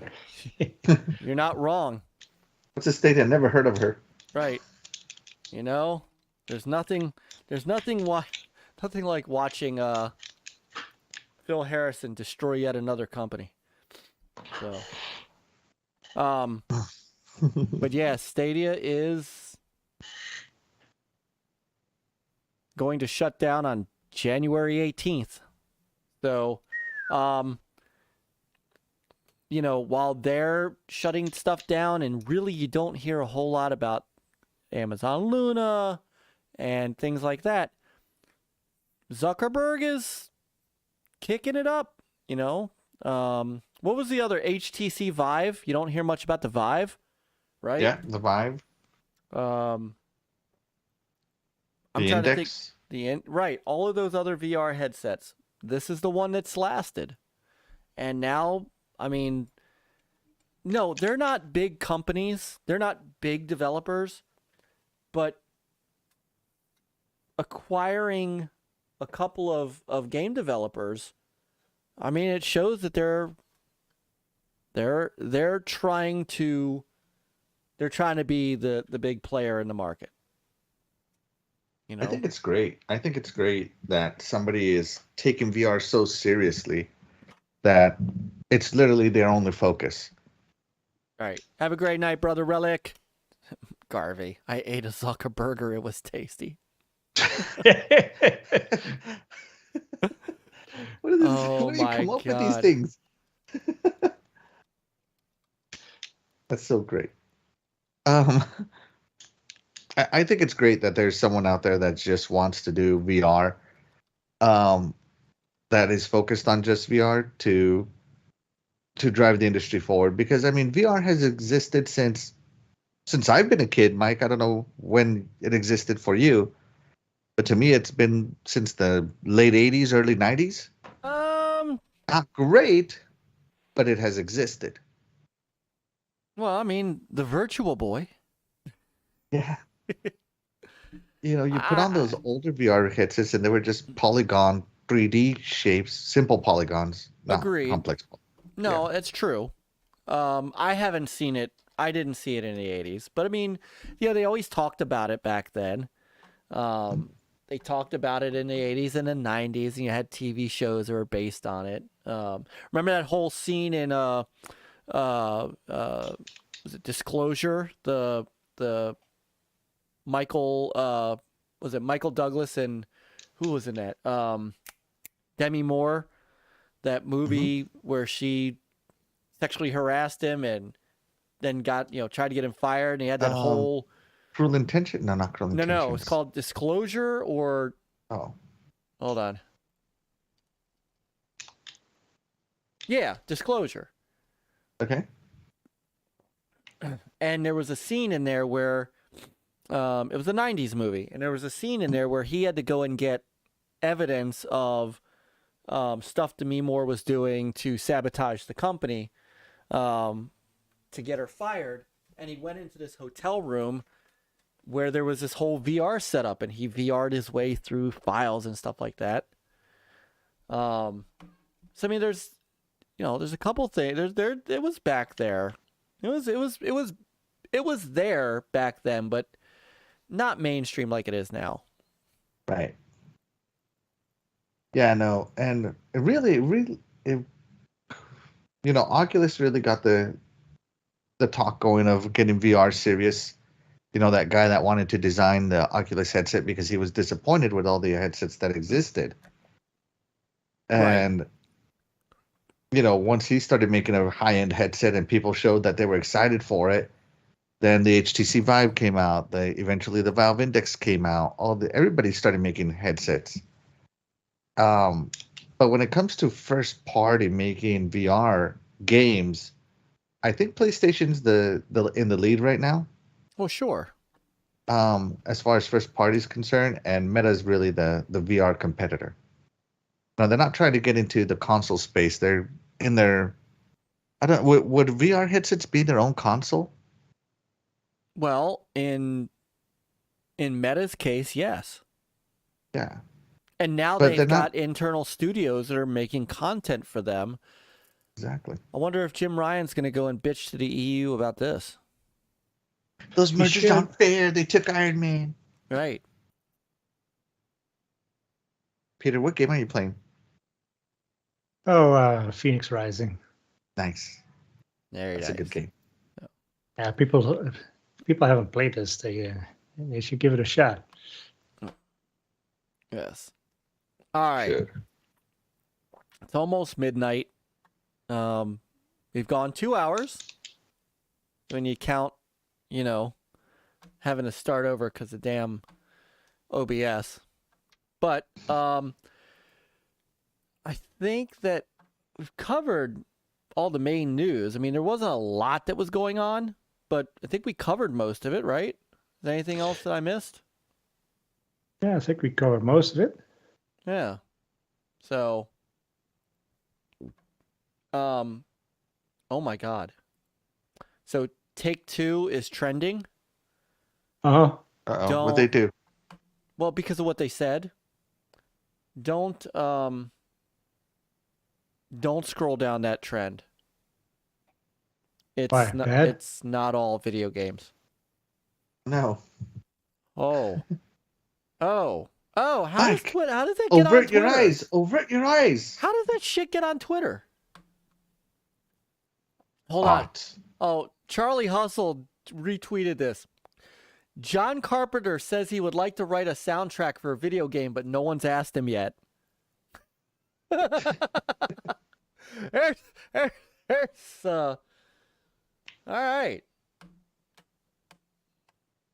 right. Let's see, Game Pass is trending on my timeline. Yay.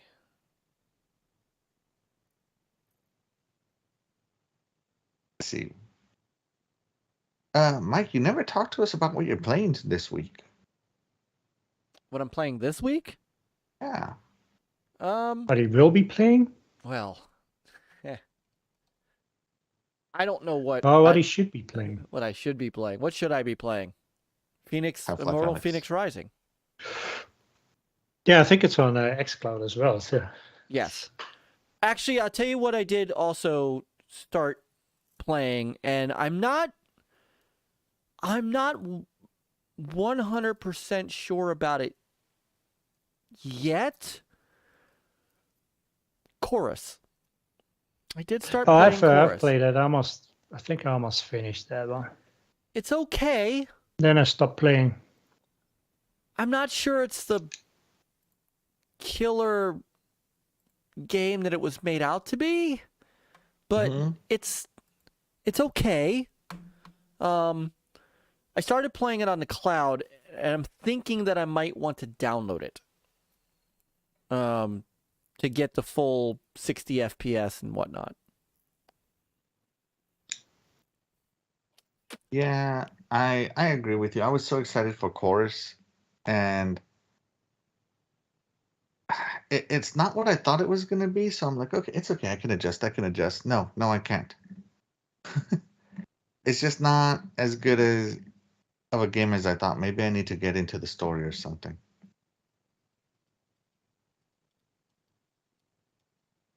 That's all. Yeah. So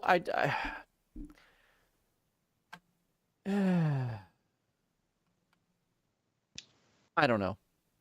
The other thing that we need to do is, Peter, and Friday's an early service, so maybe after the Iconic Video Games podcast at 8 o'clock and on Friday night over on the great Axel 1324 channel, which you can find in the description below. I just down Gamers United Guild. Great GUG member right here on the other side of the screen, just, pointing him out. Perhaps after that is over, play some Grounded. Grounded. I want to see what the full Grounded version is. I want to see what the full game is. So let's see. Maybe we could do that. Maybe we do. So, all right. So not that I didn't just market it for you, but Brother Axel, Yes. great to have you on again. Yeah, it's great to be here. I'm always so excited to be invited to a podcast. Well, you're always welcome. I know, but it's also been very hectic, with great responsibility comes a lot of time commitment. Yeah. Don't I know that? Well, again, anytime you are, free and want to join us, you're 100% welcome. I'm sure once we get to some, I know it was rumor, and I don't like to speculate on rumors of things like Microsoft totally dropping Slipstream because it was, not the right engine for them and blah, blah, blah, blah, blah. But if that ever comes to pass, you can come talk about Halo. I don't either. Yeah. But maybe when Halo finally does drop that campaign co-op and we could talk about how that's running and Forge and all that stuff, we'll have you on to talk some Halo. Because I know, judging by that poster behind you. Yeah, my newest poster right there. Yeah. So. Yeah. But where can they find you, Brother Axel? Yeah, thank you so much, Mike. Guys, you can find me over on my YouTube channel, Axel1324 Gaming. All one word, all together, no spaces. You can find me on Twitter and on Xbox at Axel1324, just how you see it right here. And that's it. We have a podcast, the Iconic Video Games Podcast. All games, no consoles, no services. Every Friday at 8 p.m. Eastern. There you go. Yes. And it is such a good show. It is It's different a good show. it's different than anything you guys see. Please, please, please, please, please. In fact, I'm going to go to extra step here. Go here. Even though it is down in the description below, let me drop this sucker into the chat for those of you who are too lazy to scroll down. Go check out, please go sub to Axel's show and make sure you drop a line in there in the chat. Say hi to Brother Axel, Brother Doggy, and Sister Zelda for us. So, Yes, thank you. Peter, I never get a chance to ask anymore, and just always remind me, where can I find you? Well, they can find me here every Tuesday, obviously, at 9:30. But if I'm not on the show, I'll be gaming. Find me on Xbox at HTK or on PlayStation, HTK 360. Or if you want to just play the Twitter game, I'll be there at HTK 360. All right. And then you can find me. It's at NLG Mullis on Twitter. And also you can find our official OG_NL Gaming Twitter feed. And, of course, here. And here at our channel where you'll find Peter, Chris, and I doing various other things and streams and stuff. And, hey, look, one day, I don't know when. I can't say when because I don't know. One day you'll see some new content here that you might see before other people. We'll see. Ooh. Not right this second, but soon. Anyway, so And please don't forget to check out all of our other Great Gamers United Guild channels. They are, of course, along with Axel's channel down below in the description. Tomorrow night is a 3. You get the triple threat. Brother Spooky and the Backlog Bastards are on. GoGameGo is on. And I got to check with Brother Chuck. I don't know where he's been. But hopefully the return of Amico Forever soon. Perhaps tomorrow, I'm not sure. And then on Thursday, 4GQTV with Brother Carlo and his gang. Friday, of course, is the Iconic Video Games Podcast. Saturday is the Evercast. Saturday afternoon, kind of early evening, is the Dragon's Den. Sunday is Good Morning Xbox for a little while longer. And then, Brian said, yes, he's a go. I haven't seen Chuck in like a week, so I'm not sure what's up. Then Sunday night is TXR. Monday is Astro Smash with DJC Game Studios. And of course, where you could head right after this show, Sister Trinity is streaming right now. So you drop in there and say hi to her and check out what she's playing. I think she's playing Grounded tonight. So, and then we'll be back next Tuesday night for another great show. Back from the Dead's going to join us. And hopefully we'll have some more great stuff to talk about. So, hey. Charlie, Brother Charlie, good night, brother. Good night to everybody else in the chat. Those who have stuck around, we love you. You guys are awesome. And we'll see you very soon. Sorry, I'm starting to ramble now because I'm just losing it. That's the wine. That's the wine. It could be. One glass of wine. That's it for Myke. So Mike's only fan. Cut him off. There you go. I have to do this with it. I have to put the. I swear there's water in the rest of this. All right. Good night, everybody. We'll see you next Bye, everybody. week. Play on, gamers. Have a good night. Game on. Let's see if the video plays with all the other shit that's going on with OBS.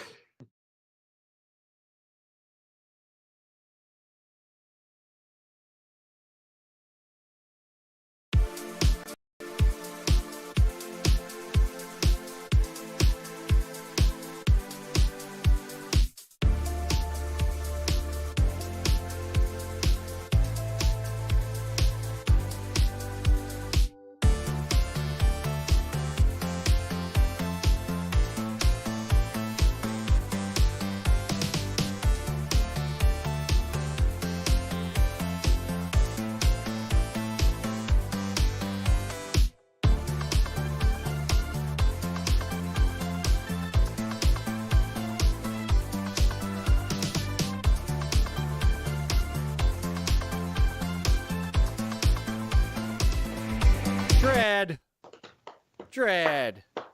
Brother Dread. Hold on. I don't think... Peter, can you hear us? What a great show. Wait. I loved it. It was great. It Guys. was great to have you on, Axel. I know, but hang on. It was great to do it Guys. with you guys. I like you guys wait, so much. Wait. Dread. Dread did a super chat. Yeah. Great show and chat. Everyone. Oh, thank you, Brother Dread. Good night, everybody. Try again.